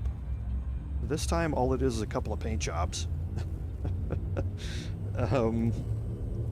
So there's been a lot of flame war happening in the forums about, ooh, I'm glad I stuck around for a couple of paint jobs I don't care about, and that sort of stuff. So up to this week, it's been overhyped.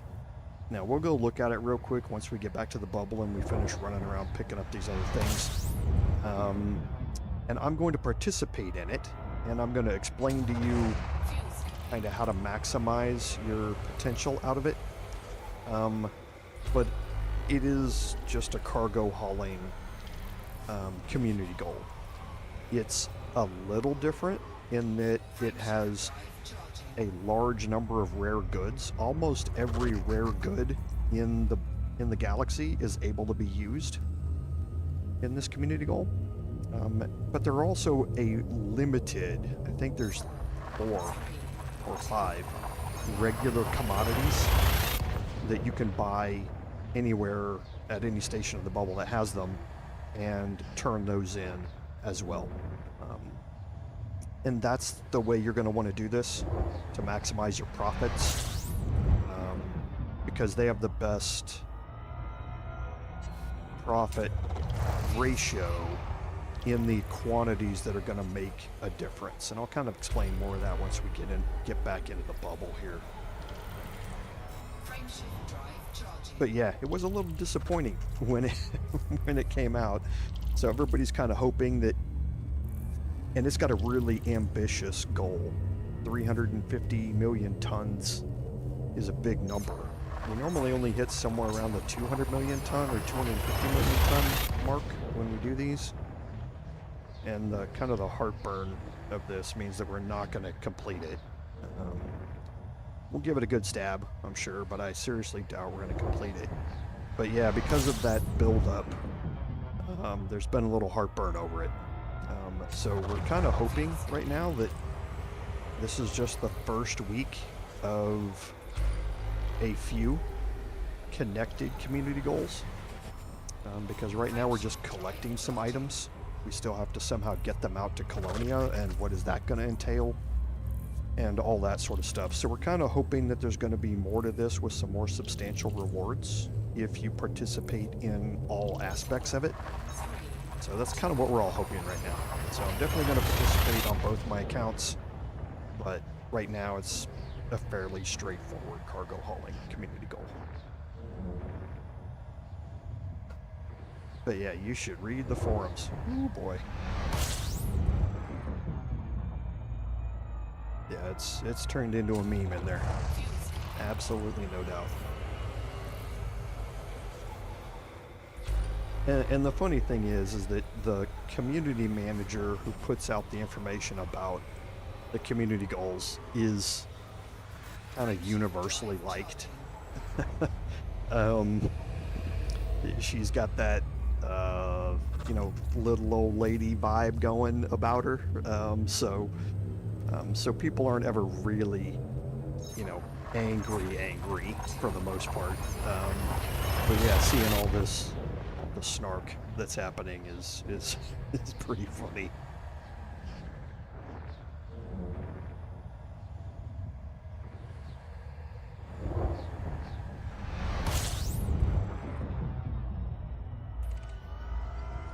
Okay, so as we orbit here, we have 11 jumps left, so we're a little more than halfway there.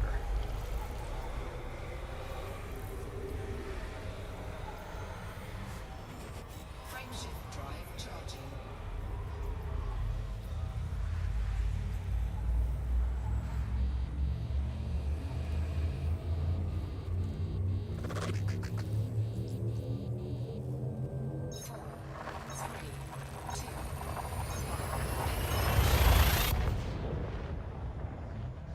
And we'll check our map here once we get onto this one and just make sure we're okay with our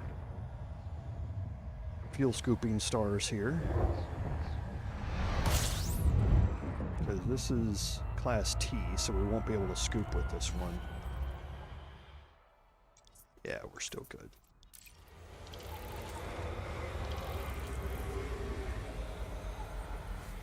Frameshift drive charging.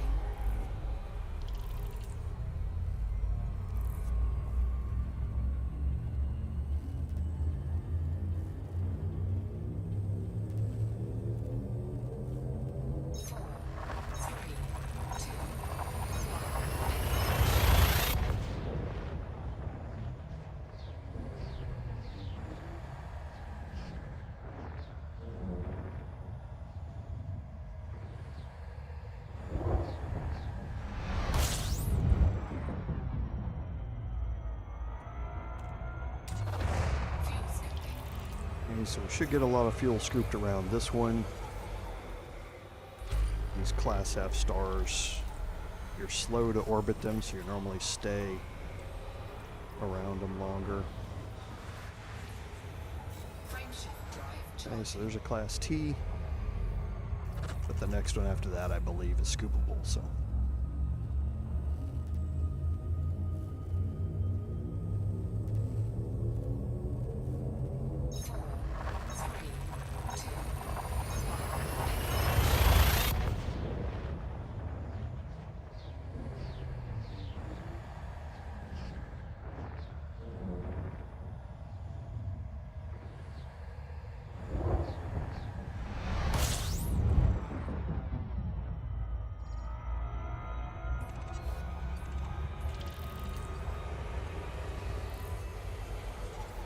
Frameshift drive charging.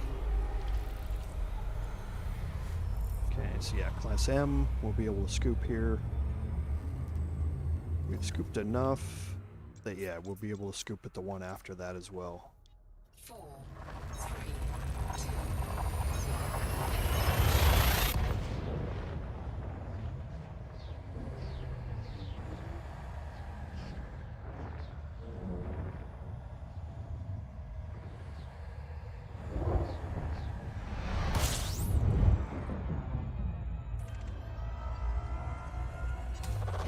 Fuel scooping.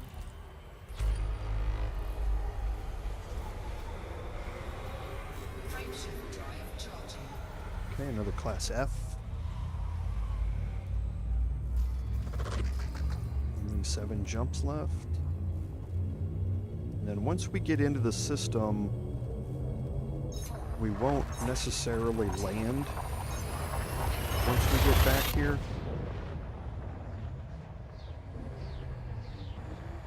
We'll just kind of pop into the system and then see where our nearest location is or where we can buy these commodities.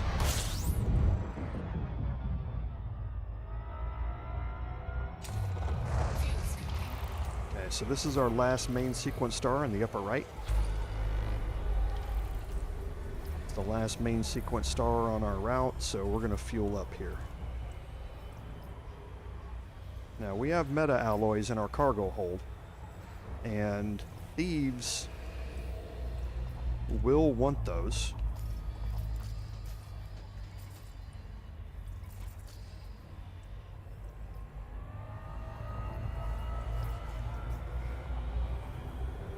Don't think any of these ships are coming for me.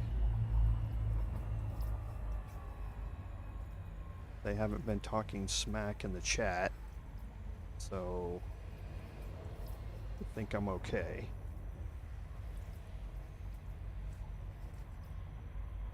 But they aren't moving. And they're both ships that pirates love, but I think they're heading out to one of those planets down there on my map, or on my sensor bubble, so I think we're okay.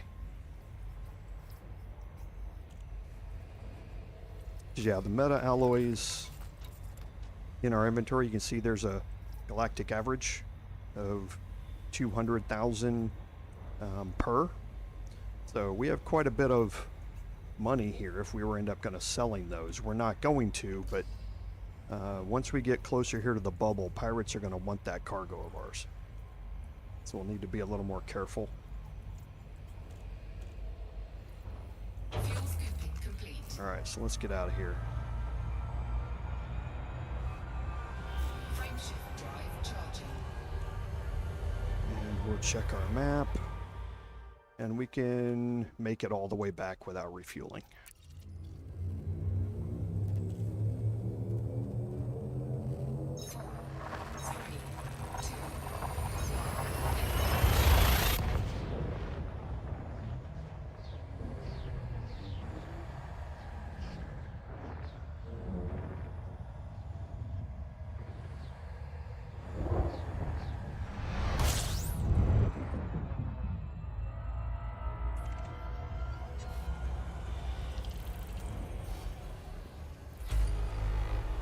Frameshift drive charging.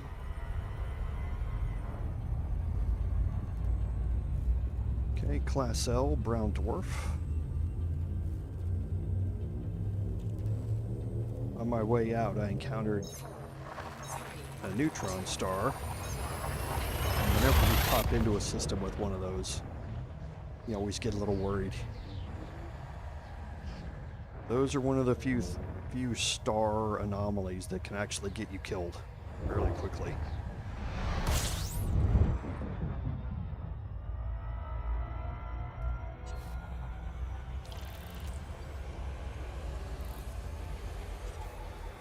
Frameshift drive charging. Another Class T.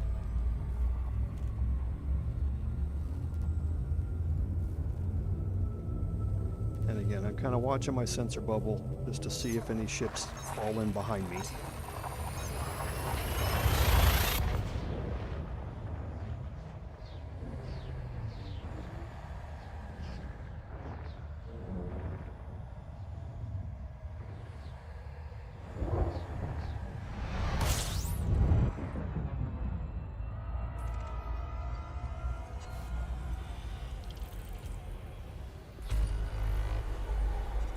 Frameshift drive charging.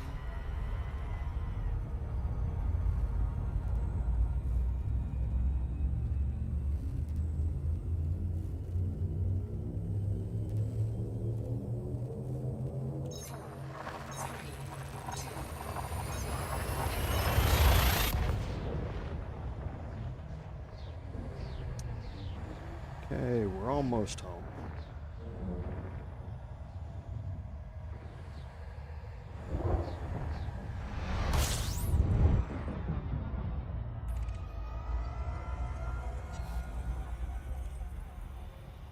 Good to see the Tashitter sector names again. That always means I'm getting close. 2 jumps left.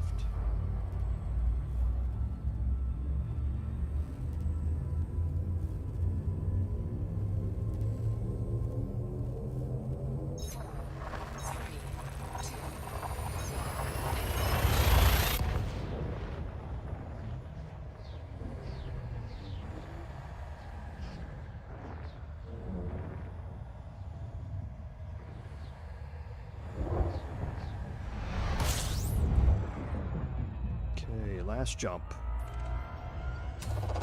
Fuel scooping. System scan complete. Frameshift drive charging.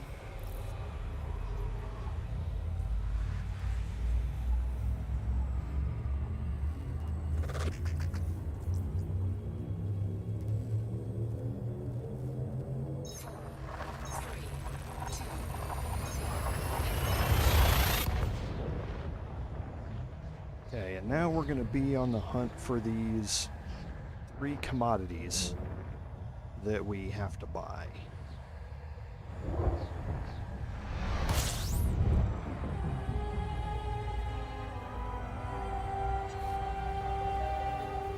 Okay, I wasn't going to land, but I think I will.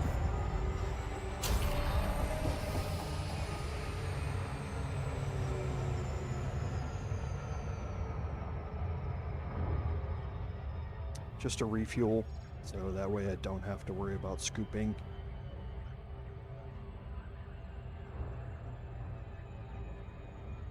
And I don't know if I'm in the front side or the back side of the planet here today. It looks like I'm on the back side.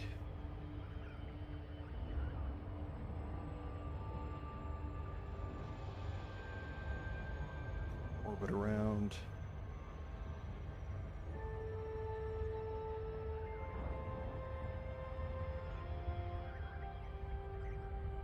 Rotate it so we're facing the mail slot as best we can, and make our approach.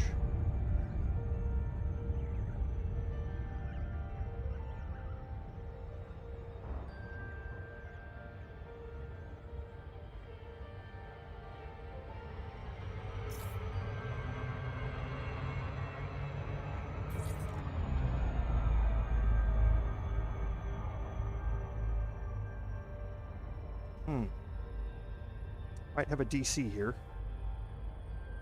Having trouble creating the instance.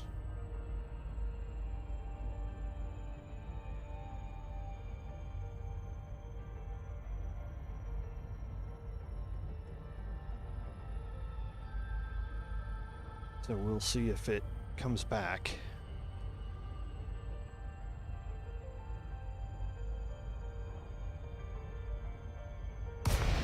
Okay, it did.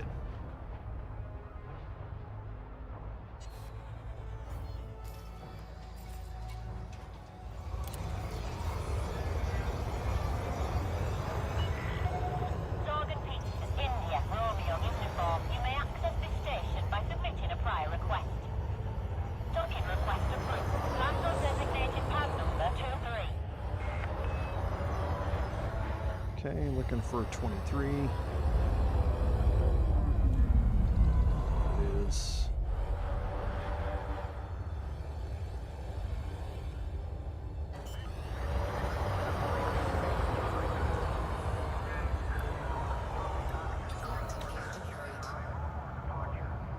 Okay, and we will start by refueling and restocking. That's going to restock our point defense. Okay, and now we are going to be looking for some commodities here. So let's go to our display and let's look for radiation baffles first. So we can go to data, commodities, radiation baffles. We're going to be looking near where we are. And it doesn't matter what landing pad we're picking, we're in a medium ship. And I want to buy, so we're going to actually eliminate carriers and see where the nearest ones are. So here we have, this was 11 hours ago. We got over 1,000 of them, so we can head here.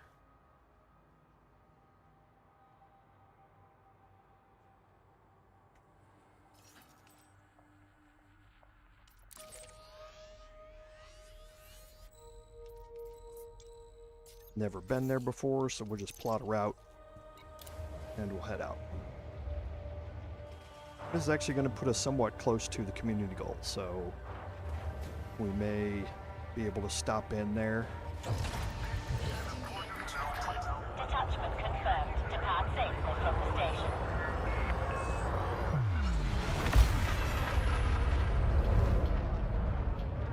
Okay, now this is almost right behind the station.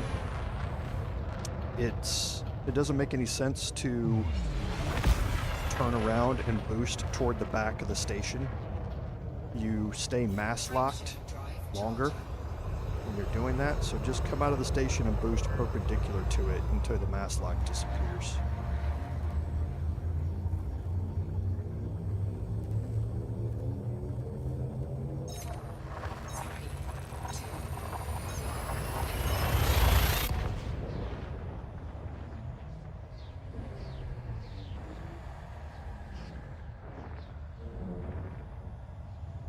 And I didn't look and see how many jumps this was. It's probably going to be 4 or 5.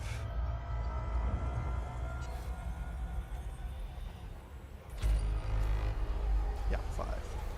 Frameshift drive charging.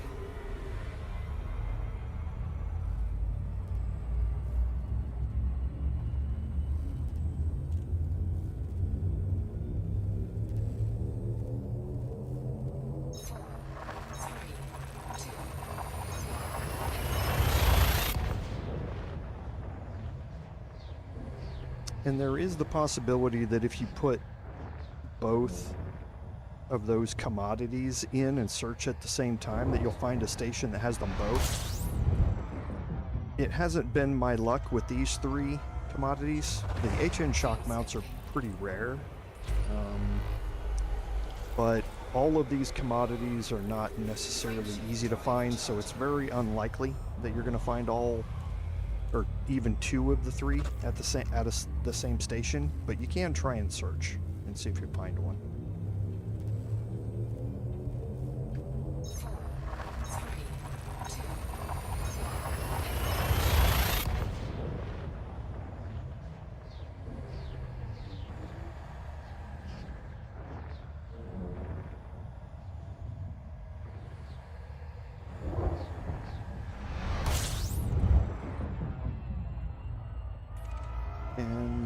Just doing a quick search. We may have gotten lucky here with where we're going.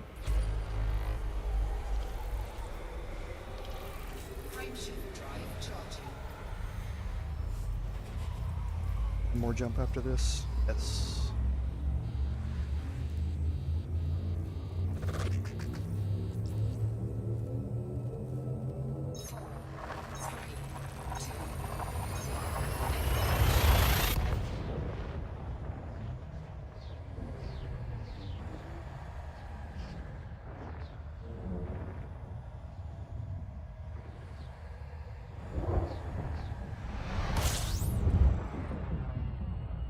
Okay, and we're going to be going to Sopwith Arsenal. And we pop in here. Frameshift drive charging.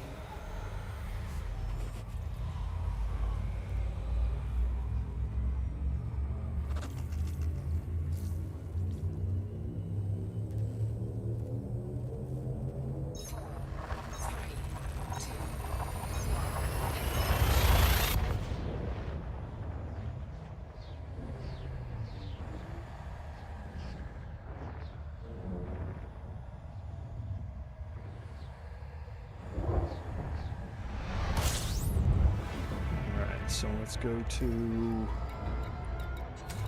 here. We'll scroll this to the top and look for Sopwith Arsenal. There.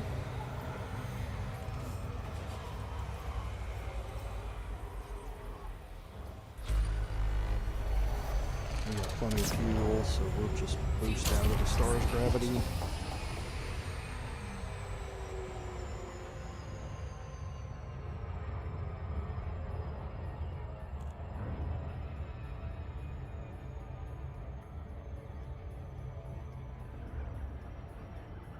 Okay, so which side of the planet is this on?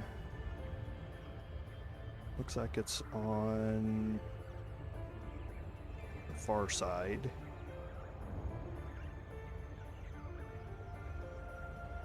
We'll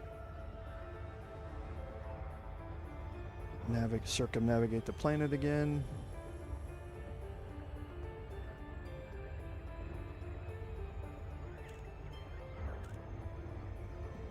Here, we'll try and get lined up on the mail slot again, and here we go.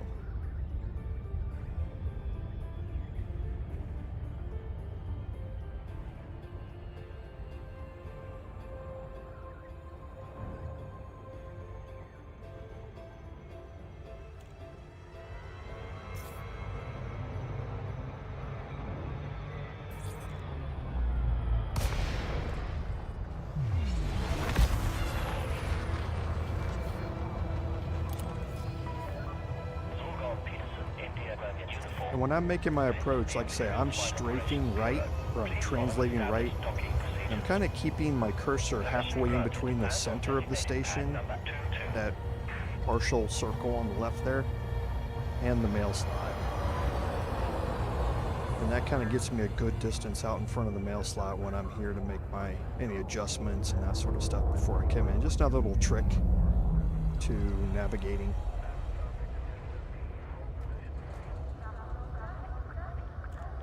Like I say, I would highly suggest that you learn how to manual land as quickly as you can in this game.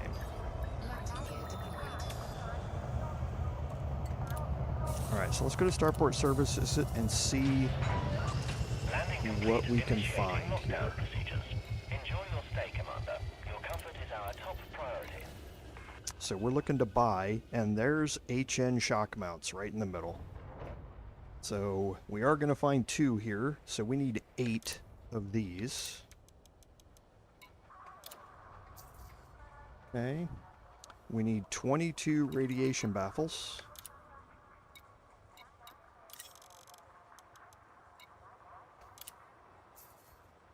And it would be incredibly stupidly lucky if we had neofabric insulation. And we probably never will with an industrial economy here. So the next thing that we need to do is, while we're here, we're going to pick up... No, I didn't want to do that. No, we'll wait for this to be done. And while we're doing it, I'm going to look for neofabric insulation here in Nara.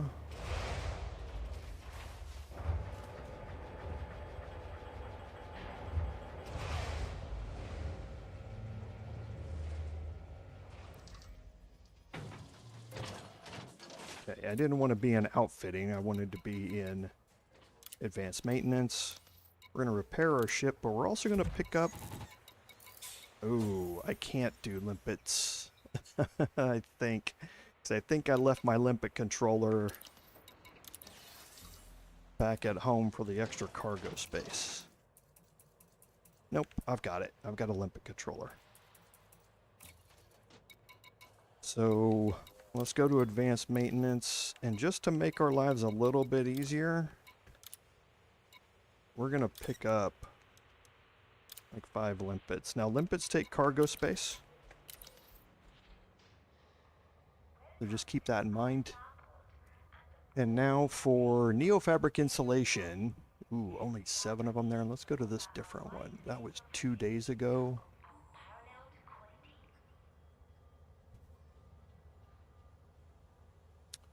Okay, so let's go to here.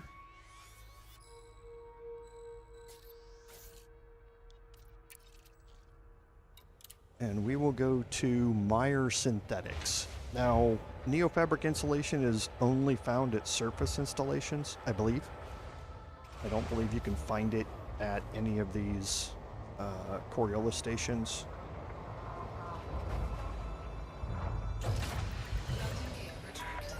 Landing coupler disengaged. You are clear for departure.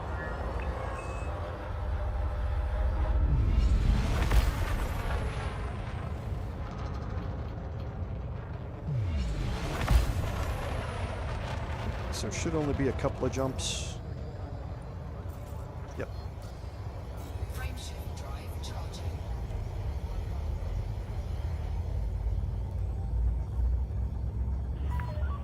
You are clear to resume predetermined flight path. Imperial Flight Operations Bureau now signing off. And we need 12 of these when we get there.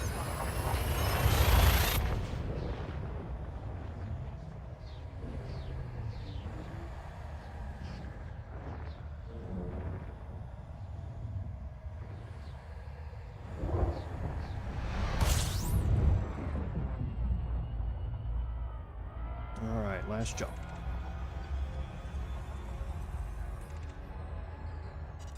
Frameshift drive charging. And then once we land here and pick these up, we'll probably head over to the community goal location real quick, since we're right down here. And we'll go sign up for it. We won't do anything with it yet, we'll just sign up for it. And I'll kind of explain it a little bit before we go finish off buying all of these components. So let's go look for Meyer.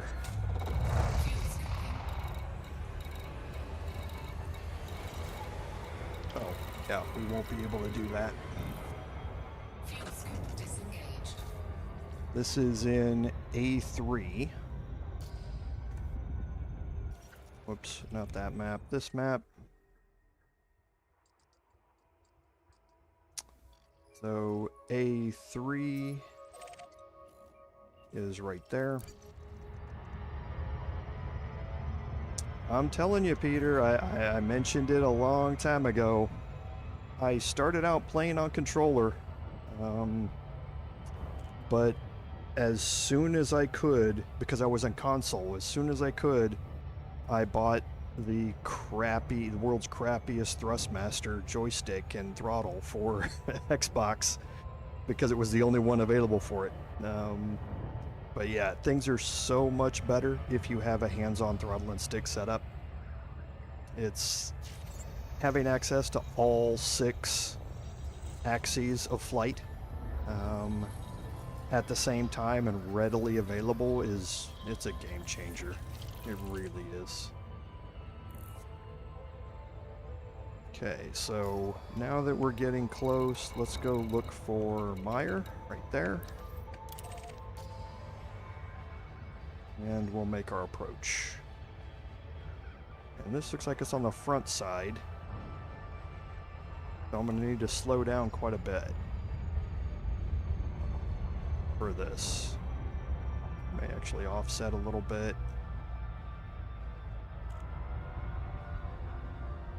When you approach a ground station straight on in front of you, you have less time to slow down as you enter the Super Cruise zone. So you always need to slow down quite a bit more when you make your approach directly in front. If it's on the backside, you slow down quite a bit more as you circumnavigate the planet. I'm probably going to have to raise that up on the planet a little bit. That looks better. That should probably be somewhere around 40 degrees, maybe. So now I'm below 200 kilometers per second, so I'm good for the approach.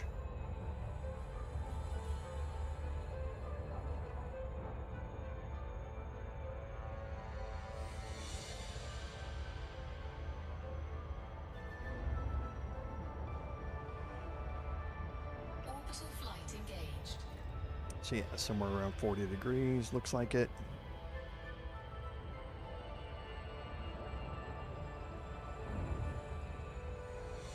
And with experience, you'll find out kind of how far down the planet to position that yellow ring to get the correct, or to get an approach angle that's not too steep and not too shallow.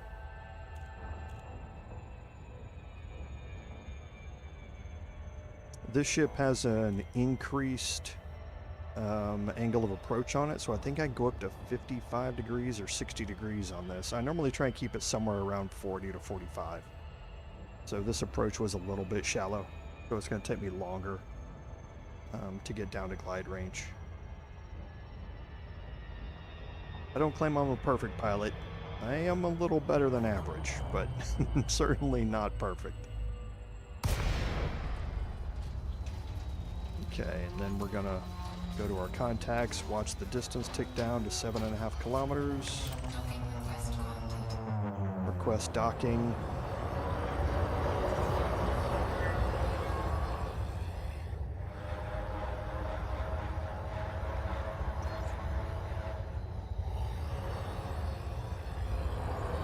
Got a 0.45 G planet, so I want to be a little careful on approach. Drop my landing gear.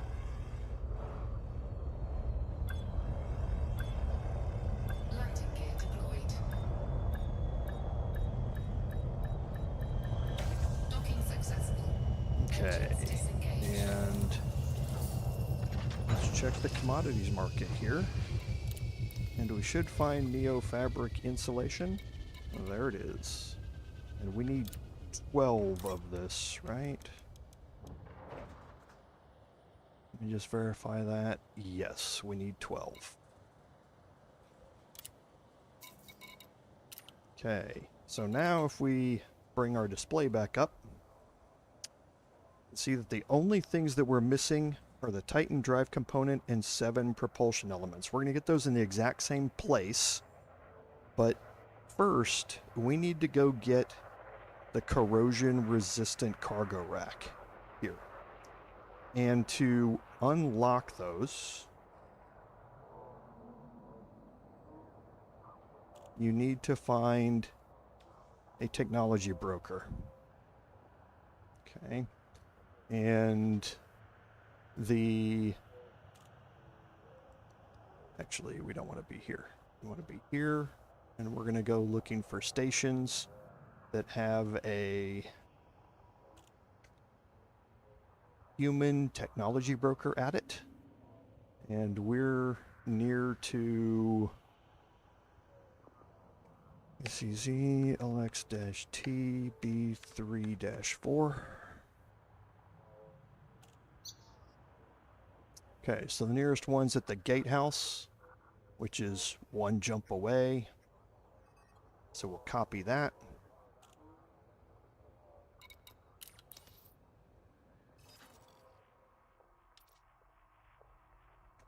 Paste it in. Should be just one jump away. And we're going to be looking for something called the gatehouse once we get in here. So let's take off. Ship released. Engines engaged. Landing gear retracted.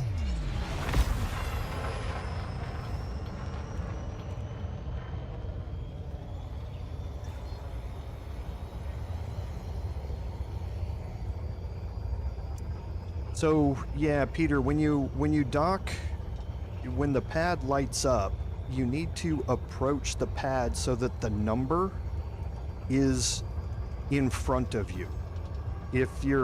Or is on the far side of the pad from you, is a better way to say it.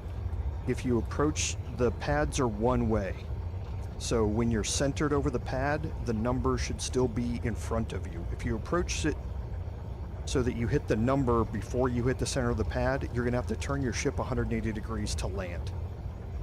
The other thing is that you have to be below a certain elevation for that circle on the ground pop up in the middle of your sensor bubble. That won't show up until you drop below a certain height. So make sure that it doesn't matter if your landing gear's down or not, but if you're down that low, make sure your landing gear's down by then. Drop down low, and you should see that sensor bubble change to that landing graphic. And if you're approaching it the right way, then your ship is going to be facing forward and you can just approach it. So there's the gatehouse.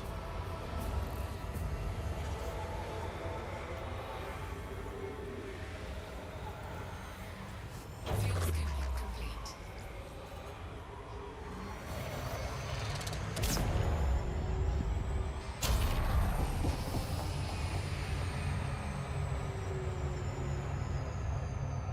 Okay, now I haven't been paying attention to where the mail slot is. There it is. So we'll make our approach from the right. Move into the left and try and get the mail slot pointed toward us.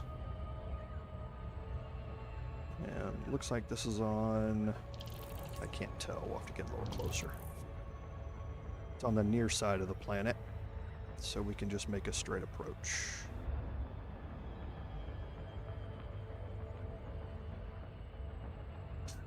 Yeah, if you approach the landing pad and you've approached it the wrong way, then your ship in the sensor bubble down on the bottom, the landing graphic, is going to be pointing toward you.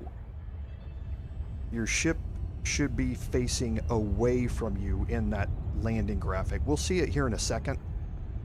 They normally give you enough time before they give you a fine, so I'll try and demonstrate it here real quick once we land at the gatehouse.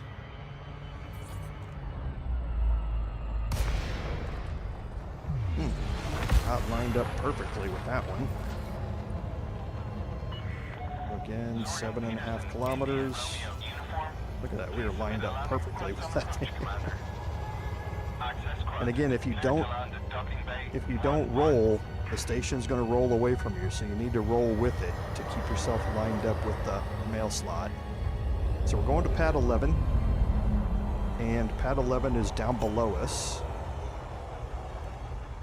Now, how I know that is because I'm looking at the bearing indicator, that small bubble to the upper left of the sensor, and you can see the white dot is down below me. So you can see here the pad, and the 11 is out in front of me. So as I approach and I get low enough, my ship is facing away from me. If I approached it the other way, here, I'll try and do this without getting a fine. If I approached it this way,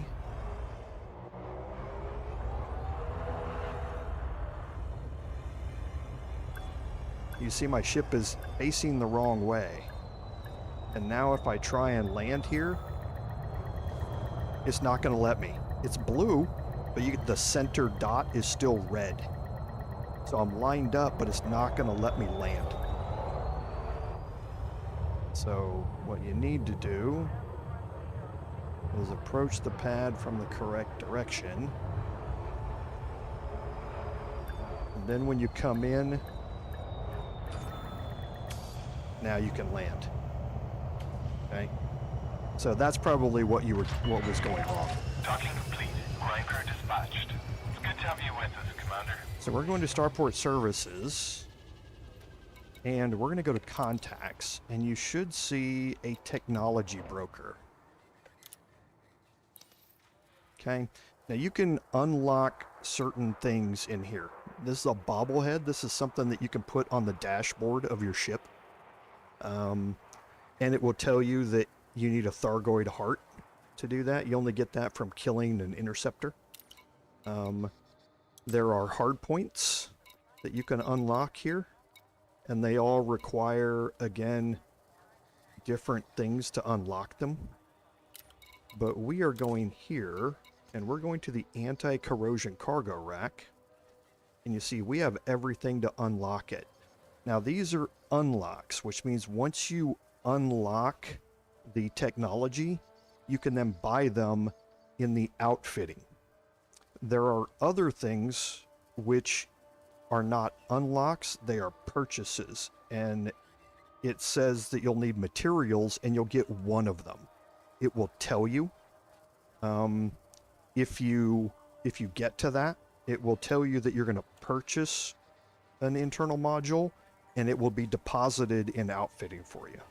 But this is an unlock, so we're going to unlock it. Okay, and it says it's now available for purchase and outfitting. So now, hopefully, we have one here.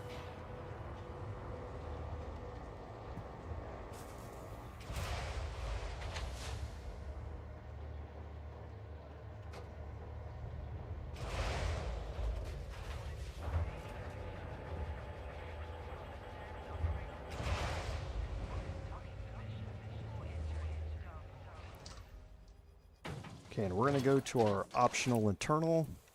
We're going to take this class 4 cargo rack here. It's got a capacity of 16. And we're going to try and replace it. And we have a 4E anti-corrosion cargo rack. And it's got a capacity of 16. So this is not going to lose us any total cargo capacity, but it's going to allow us to carry 16 tons worth of corrosive materials before we run out of space, and then the additional ones are going to start corroding our ship. So I'm going to purchase this. I don't want to store that cargo rack. I'm not going to need it. I'll just sell it. We're going to buy and equip that. Okay. And that's definitely going to be, like I say, it's not 100% necessary, but it's going to make this next part a little easier. So let's bring up our display here.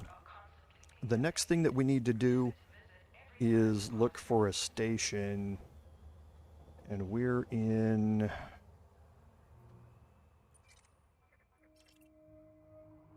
ACZ GR-V B2-5. And we're going to be looking for, again, a technology broker, but the Guardian version. Okay, so the next one is here. It's, again, one jump away. So we'll copy that.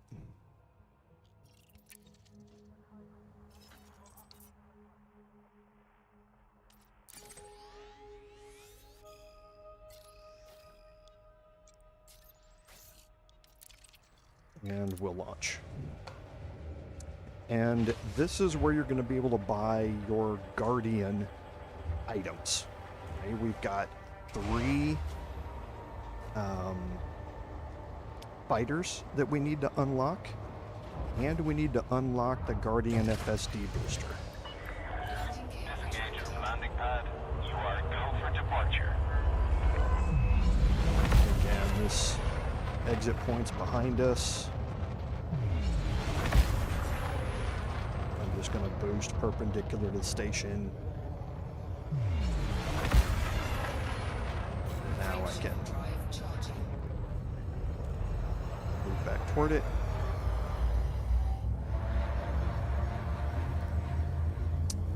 we're going to be looking for Snomayaji Terminal.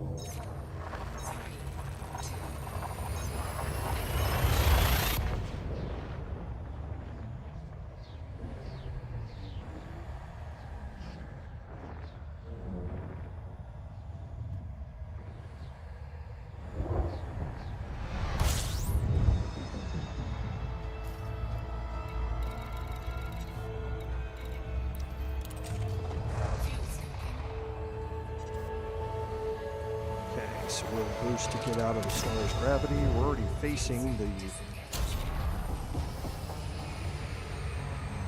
command slot, which is good.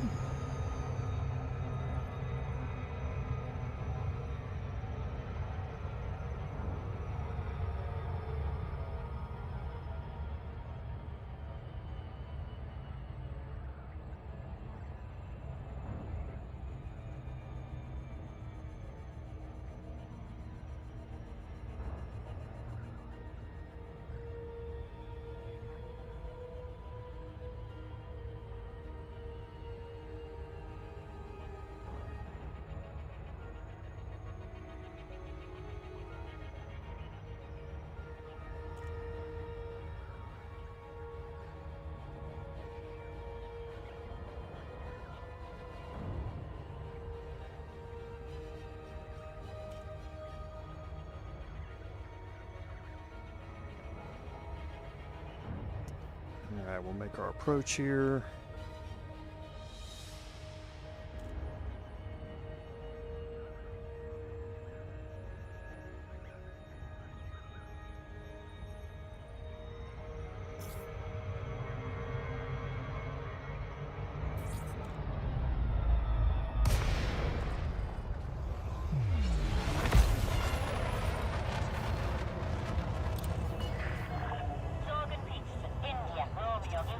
Permission is required before docking procedures can begin, Commander. Permission granted. Set course for landing pad 30.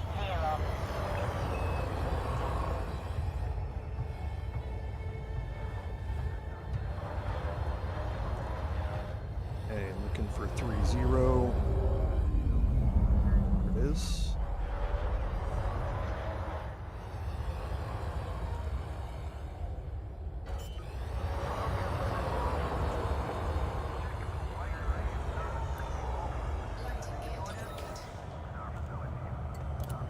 And again, you're going to go to Starport Services, and you're going to go to Contacts. And now you should see a technology broker again. And this one is going to have Guardian stuff in it. Now, we don't need hard points, but these are the vessels. So there are 3 different Guardian fighters, and they each have a different main weapon. The Gauss focus cannon, the plasma autocannon, and the shard launcher. The shard launcher is your up-close and personal shotgun type thing. High damage, but the fighter has to get close to use it.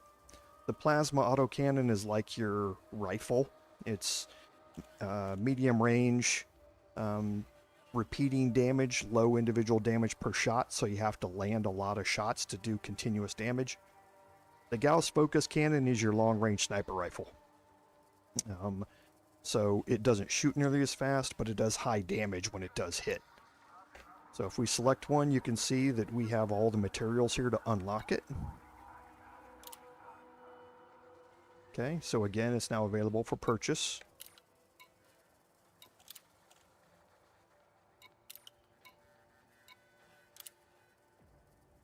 Okay. And we had enough to unlock all of them. That's why we got those 3 vessel blueprints. We don't ever have to do anything else with the vessel blueprints now. There aren't any more uses for them. And now here, we're looking for the Guardian FSD booster.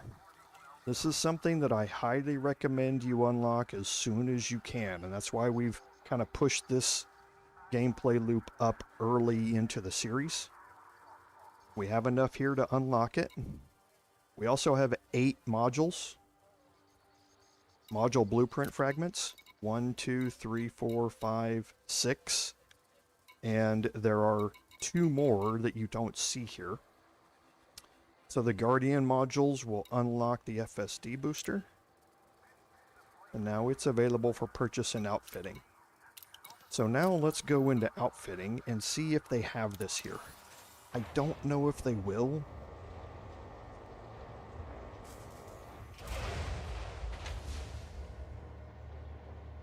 Not every station sells every size of this, but we'll look and see.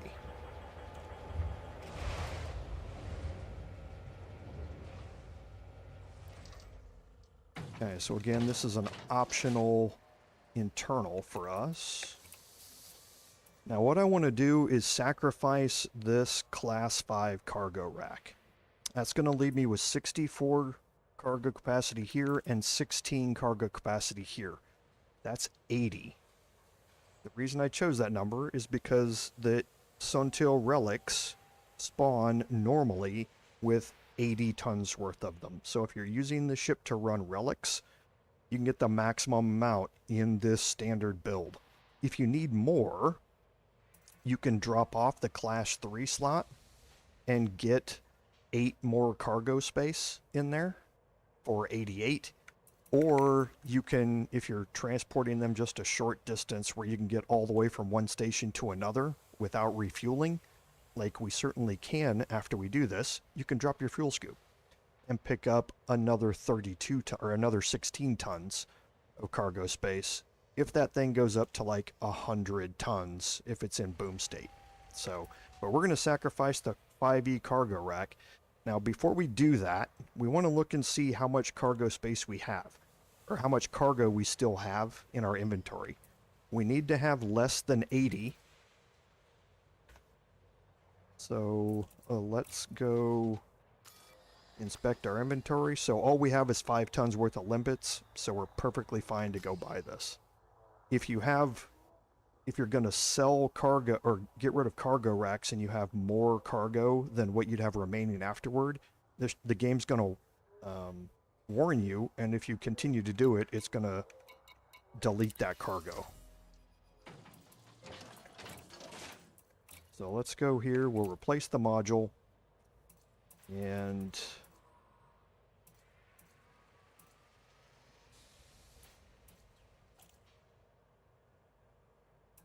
FSD boosters is right here.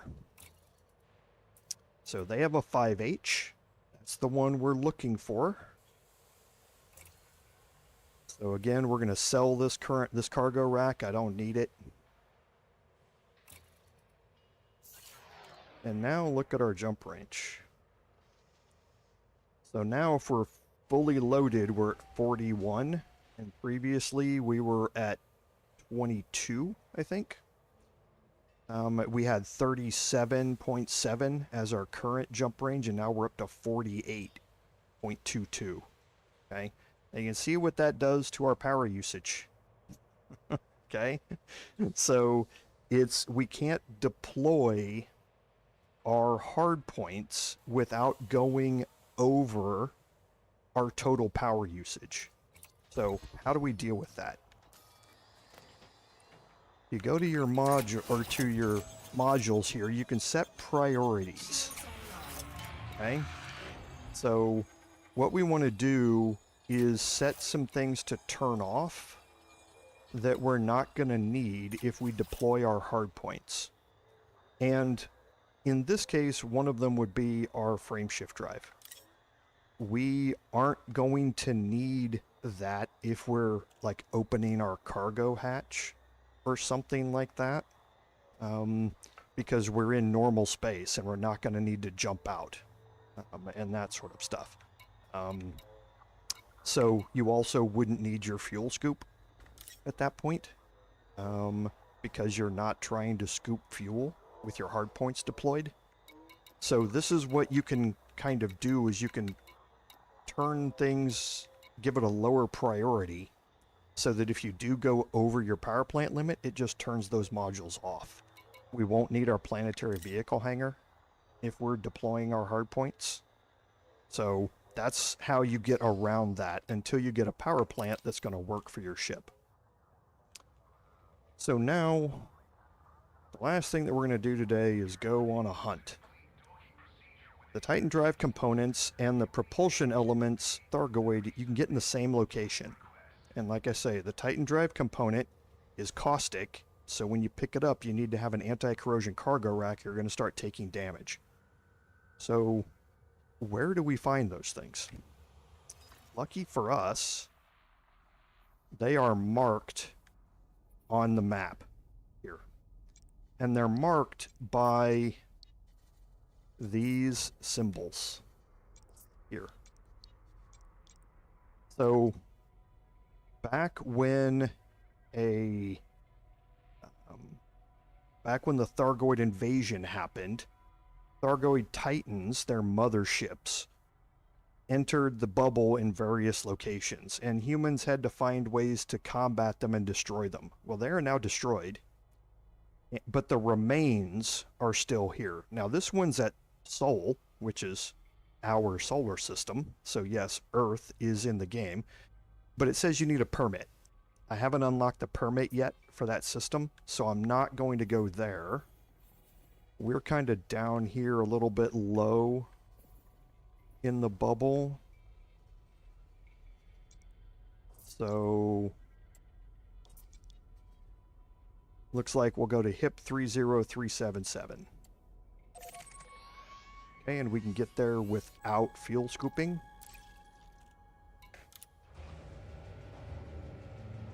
So let's take off, and I will show you one of the, again, cooler sights and scenes in the game.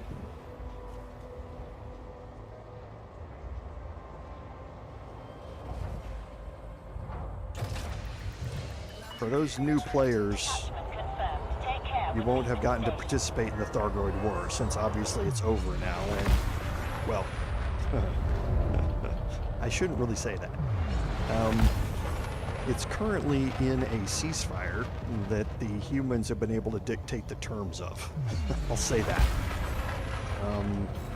I won't say that we've won, because the Pleiades is still crawling with Thargoids and there's still a fight out there, but the invasion has been defeated. So you won't be able to see or participate in any of the gameplay loops that we had to go through to fight the invasion. And that invasion lasted like 8 months to a year. It was a long series of humans detecting them way out there, and then them landing in certain systems, and we had to physically fight for control of those systems. Oops. So I popped my hard points there, and you can see what it did. It turned off my frame shift drive. Like I told it to do, I forgot that the Discovery scanner deploys your hard points. So I need to put that back up to 1 and turn off the frame shift wake scanner instead. So now everything should boot back up.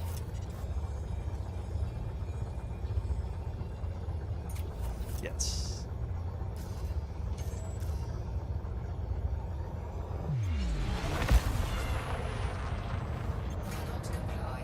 So we'll retract our hard points.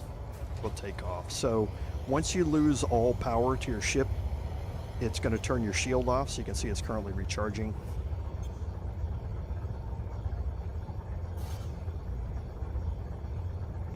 Okay, so I'll have to boost out and around the planet.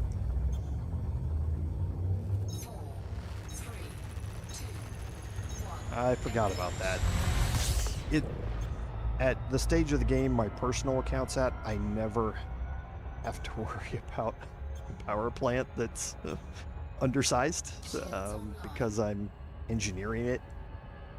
This power plant is undersized and needs to be engineered to get the correct power usage out of it, and I just didn't take that into account when I was putting the partial build together here of the ship. 4, 3, 2,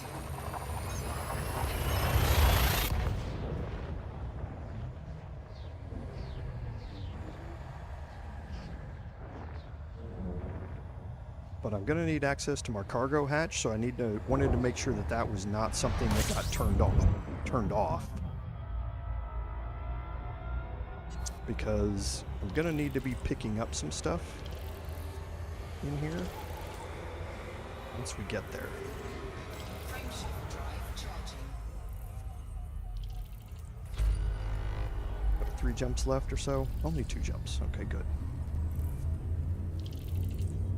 So as I was saying, you won't get to participate in any of the gameplay loops that we had over that 8 months to a year. Fighting the Thargoids and finding out how we could approach them because they lived in a caustic cloud of gas that when you approached it would start damaging your ship. The new Thargoid fighters and interceptors that showed up, all sorts of stuff that went along with it. You won't get to experience that, but you will get to see the aftermath of it here. And this aftermath actually opened up some other gameplay loops. You can actually farm these remains for some materials and that sort of stuff. You can mine them, I mean. But that's not what we're going to be doing here. We're going to be flying around and looking for stuff that we can scoop up.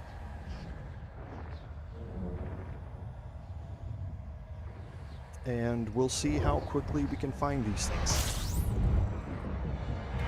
So what we're looking for... Where is the...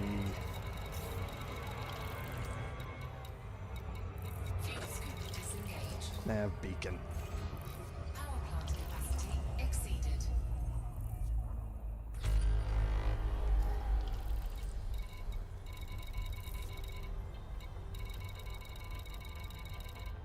Okay, so let's go to our system here.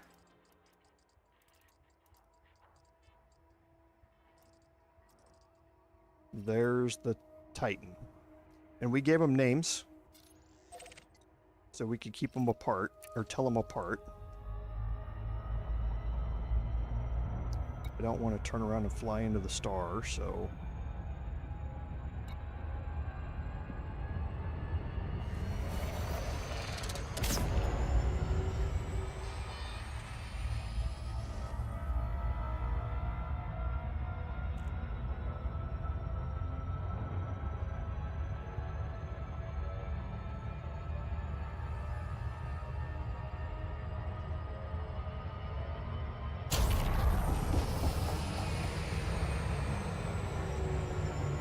So, overshot that one.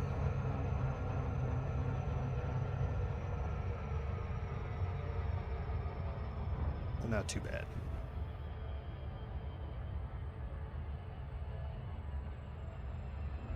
And like I say, this is... You should have seen this during the war. It... it was an incredibly impressive instance that they created. And actually, I'm going to impact the ring here. I don't know if this is above or below the ring.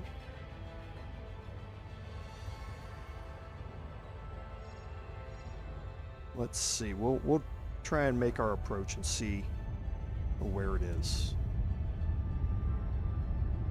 I don't like these ones that are in the rings because you can never really tell. Sometimes they're in the ring, sometimes they're a little below or a little above it, and you can't tell because it doesn't give you that dashed outline if this thing is below the ring or not. If it's below the ring, we're going to know real quick. It's going to drop us out of... Yeah, we're below it. Yep. So, we need to boost through the ring here. It's one thing I've never liked about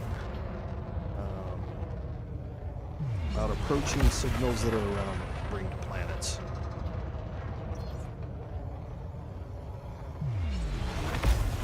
I think I know what the indicator is, but I would was trying to check it. Because it's going to take us forever to boost 2.4 million meters. So we're going to mass lock Frameshift back into drive frameshift charging. drive. 4, 3, 2, 1. Engage. I don't know if you noticed it, but I had a red ring or a red arc above my HUD when I was making that approach. And I think that was telling me that I was going to be obscured.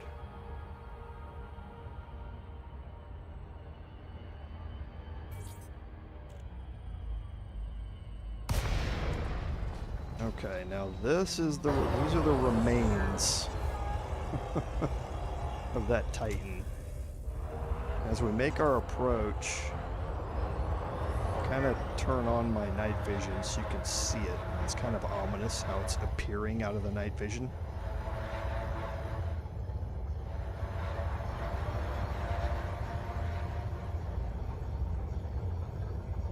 And you'll be able to see how big this ship was. I mean, it was massive. We're still 30 kilometers away from it.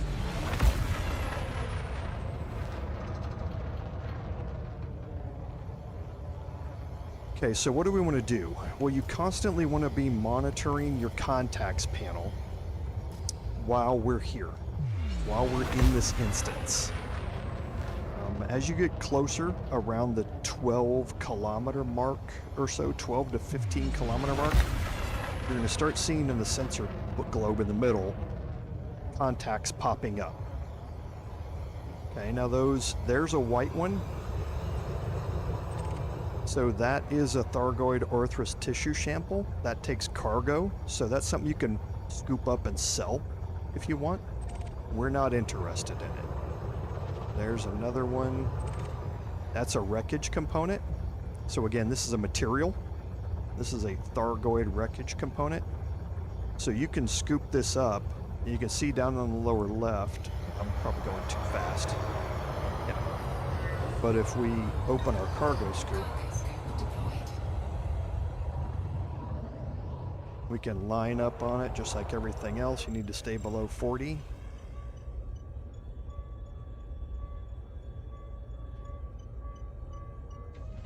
And that is a new material that's discovered. Doesn't take cargo space. So that's the intent of what you're doing here, is you're looking for these materials. And if you want to scoop these up, because these are, again, non-cargo bearing materials, you can do that. I'm going to be constantly keeping this open and watching for either Thargoid propulsion units or the elusive Titan drive component.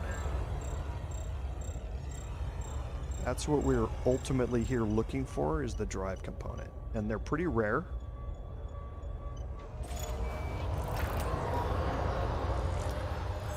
Okay, so biostorage capsules. There's some meta alloys. So you can actually farm meta alloys inside these instances as well, if you'd like. And you're going to find a lot of human ships here as well.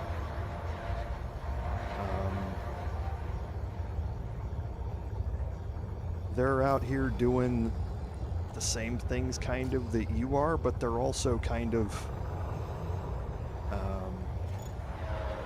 just out here looking for Thargoids. Now there's another one here, Thargoid resin, we don't need it.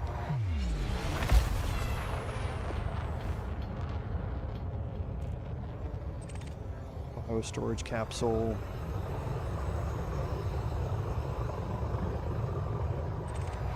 Biostorage capsule. It's a ship.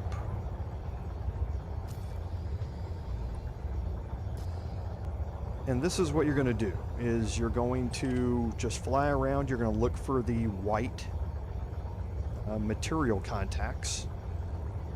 And once you find one, you're going to, once it pops up, you're going to look in your contacts panel and see what it is.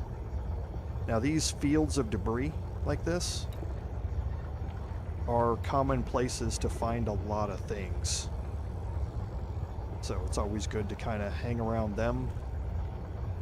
And somewhere in that 10 to 15 kilometer range, that's why I keep the Titan selected, so I can watch the distance down there in the left. Somewhere in that 12 to 15 to 18 kilometer range is kind of where you want to circle around. And start just running loops around this area. Tissue sample, don't need it. There's a contact out here. Thargoid sensor. You can sell those, but they take cargo. We don't need it. And Thargoid sensors are caustic. So again, if you want to pick stuff up here, a lot of things you're going to find are going to be caustic.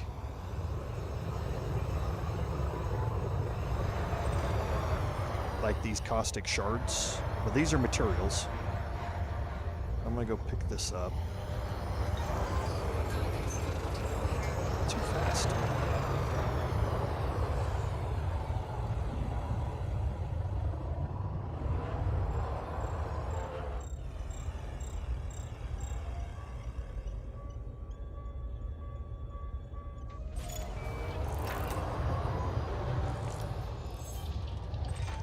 That's that tissue sample, so I'm going to head around this way.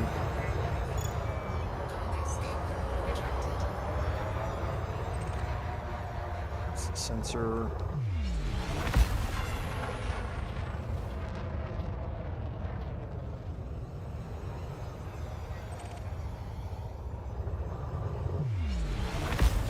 Okay, so like I said, I'm just going to keep my range somewhere around that and just keep moving around until I find what I'm looking for. And we may not find it before the stream ends, but there is going to be one here. There's normally 2, sometimes 3. Just have to go find it. No, I wasn't paying attention. It's a big ocean, so to speak. So now we're gonna have to chase this one down since we bumped it. Okay, I got it. And these flashing dots, that's a contact that's not in range yet. So protective membrane scrap we don't need. There's another contact out here. Another caustic shard.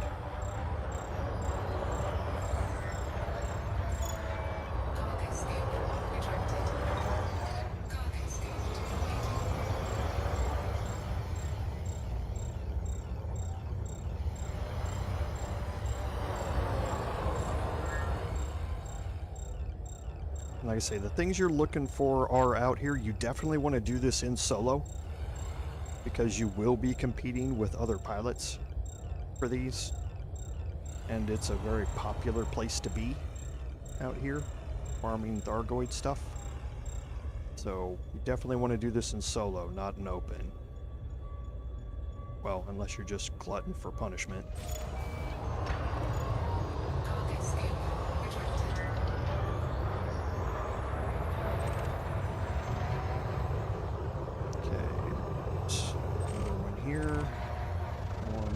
Scrap. Let's fly through the center here and see what we can find. Carapace. Those are all ships. There's one down there. Tissue sample. The Thargoid glaive was one of the new fighter types that showed up. There's some meta alloys.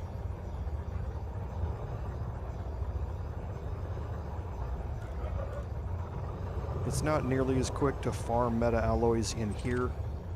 There's propulsion elements. So we need 7 of these, and each one of them you pick up is going to give you 3.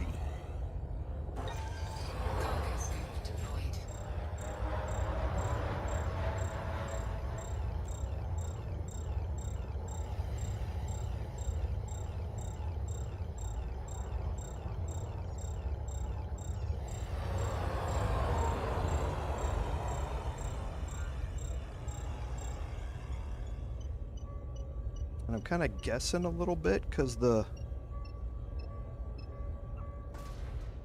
because it's whited out. The indicator was whited out by the glare off of it. So let's line up on it again.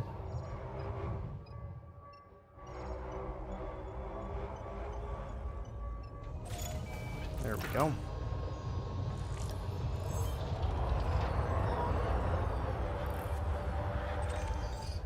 Another caustic crystal. Let's go see what this one is first. Meta alloys.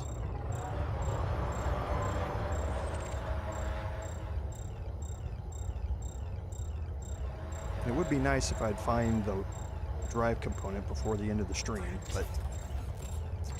Oh, hello. You guys are gonna get to see one. Alright. Let's go get this caustic crystal and then we'll turn around.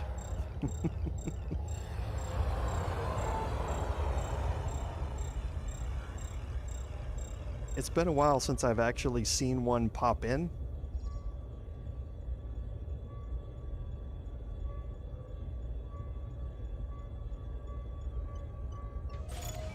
Let's check and see what this is. That's meta alloys. Okay. So now we don't want to do too much here because I don't know where it is.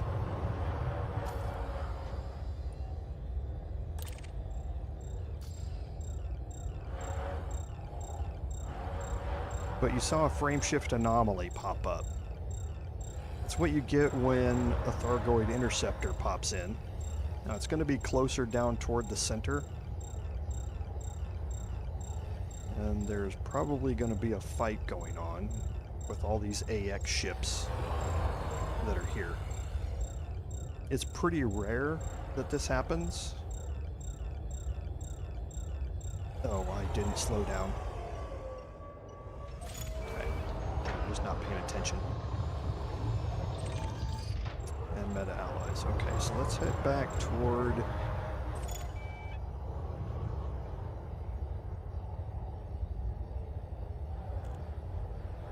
There it is.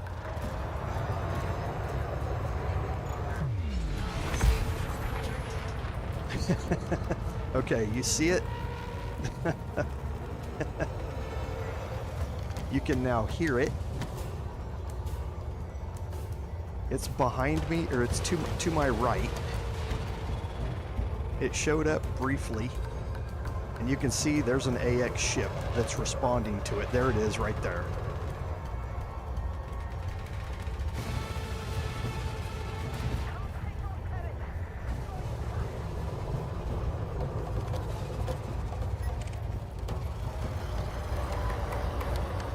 And you can see the AX ships are fighting this. I can't tell what this is because in the bottom left it says unknown. So I can't tell you what ship it is, what type of Thargoid ship it is. Because I don't have... Whoa! Okay. let's not get too close to this because we are absolutely not outfitted for this. I think they destroyed it. Yeah, they did.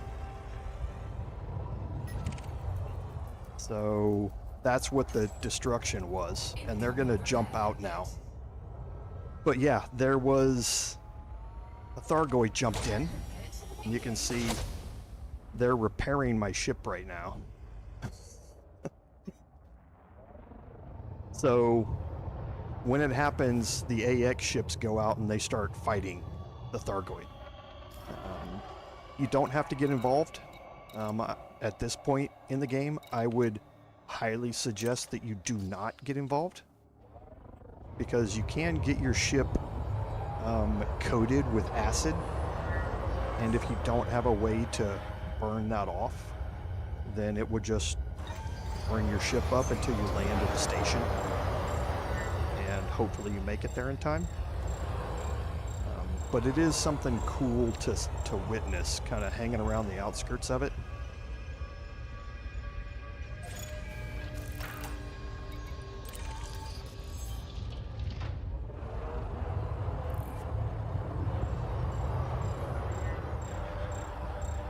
But it's fairly rare that that happens. I've only seen that 2 other times, I think, out of all the farming that I've done in these. I normally farm at Soul on my main account, so maybe since that one's so far in the bubble, I'm less likely to see Thargoids pop in.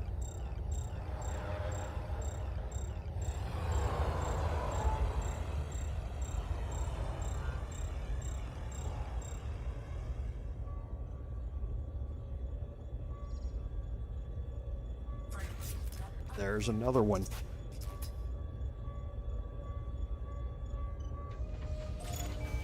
So yeah, this is seems to be a lot more popular out here than farther in towards Seoul, where I normally am.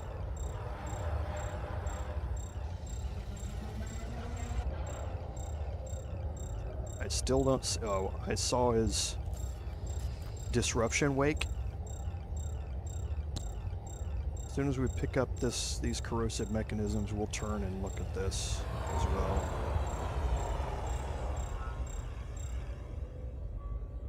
Let me pick these up.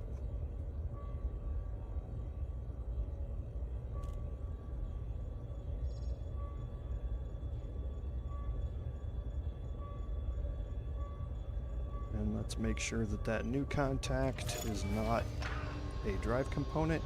It's not. So there he is. You can see him on the scanner, and he's not been engaged yet, so I'm going nowhere near him. Okay. And see that you saw a little bit of that field?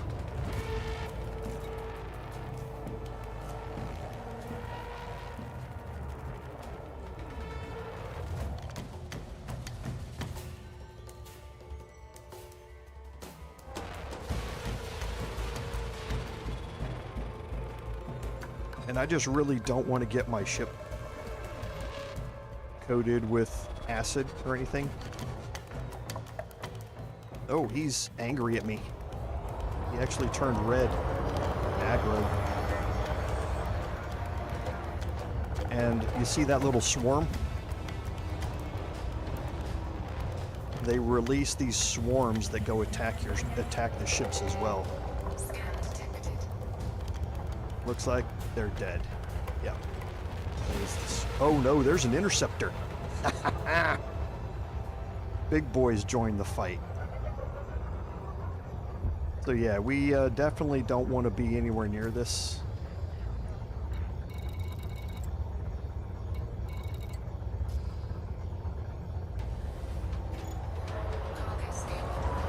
So we are definitely going to... Yeah, I'm getting shot at. Yeah, see, he's behind me. You can see the red just barely there at the edge of my sensor envelope.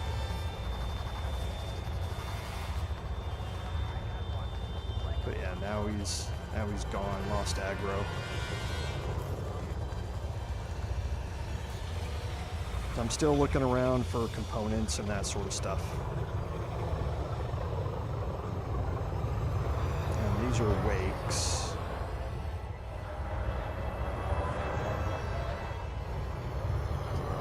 Just make sure there's no fighting going on. No, looks like it's over.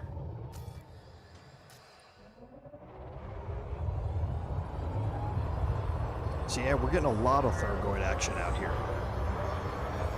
I don't normally farm a dad, so it's interesting to know that there's much more Thargoid activity out here.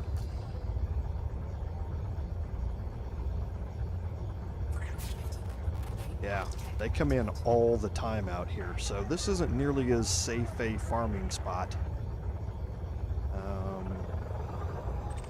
as Seoul. So another material. This is a grade 5 material. You can see that by the icon. slow down in time.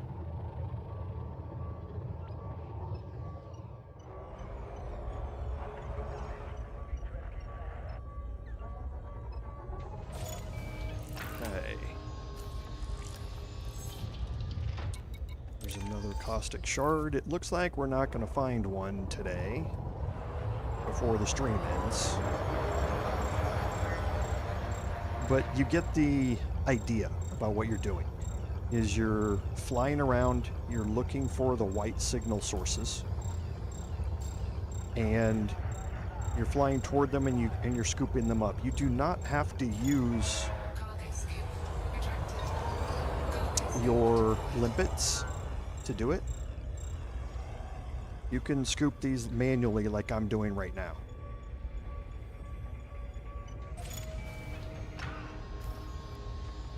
And there's another caustic shard, but there's a bunch of Thargon drones out there. I don't know how close I want to get to this fight.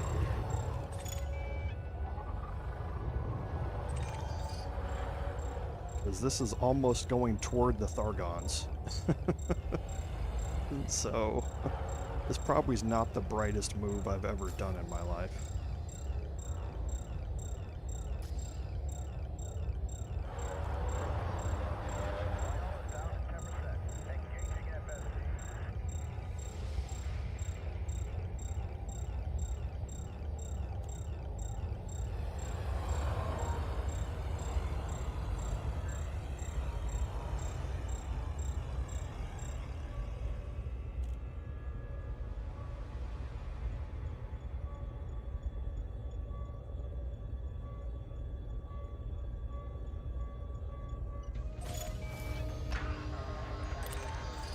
Okay, so the organic circuitry.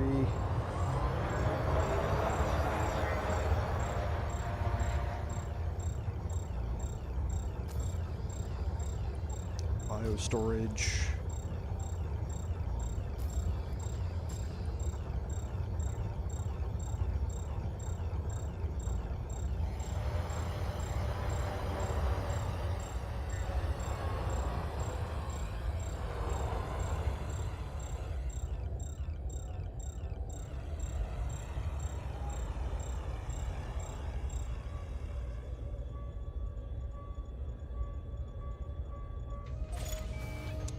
So we got time to check one more, and it's just propulsion elements. So good, we'll have 6 out of the required 7 of these that we need. But I was hoping to find the drive component. But I'll keep searching here off stream, and it just takes a while to find it.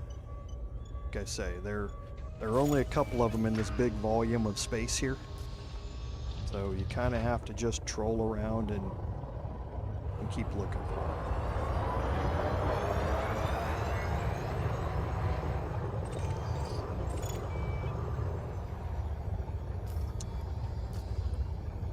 So how about we do one more and then we'll end the stream. I'm always hopeful.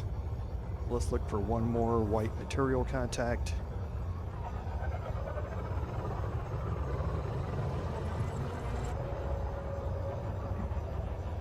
Yeah, the Thargoid's still out there. He just showed red up on my HUD.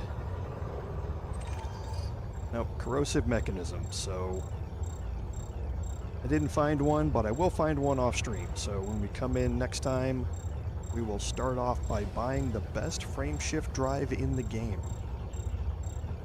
And that will be a massive upgrade for our ship.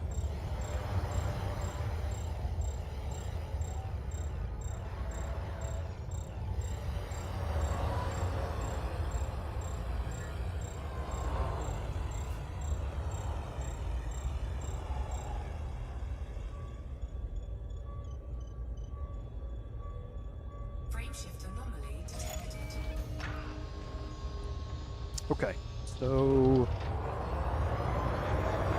let's kind of just make our way out here away from everything, and off stream I will come back and find the last drive component and the last propulsion element as well. So that gives us a great place to end the stream here today. As a reminder, we will have another one of these streams on Saturday morning. Pay attention to the post tab on the channel. I will put that confirmation up. I think it's only going to be an hour, maybe an hour and a half left in the Celasta 2 stream in the morning. So should be somewhere around the 11 to 11:30-ish range that we'll start another Odyssey live stream, and we'll do that for the last half of that time period. So we'll have an hour to an hour and a half of Odyssey on Saturday morning as well. So if you're interested in this, I do hope to see you there. So, and Brandon, thanks. Thanks for showing up to the stream. I appreciate it. And yeah, you certainly can do that. So that way you don't ever find it again in your sensor panel while you're going around. So yeah, certainly a valid tactic to do, especially if you're in solo. If you're doing it in open, yeah, you're just gonna hack everybody off. But yeah, no, certainly a valid tactic. So, but as always, thank you all for being here. My community is great. I've said it before. I really appreciate all the support that y'all give me because, as I always say, without your support, none of this would be possible. This is Commander Joe Wall saying until next time, fare thee well.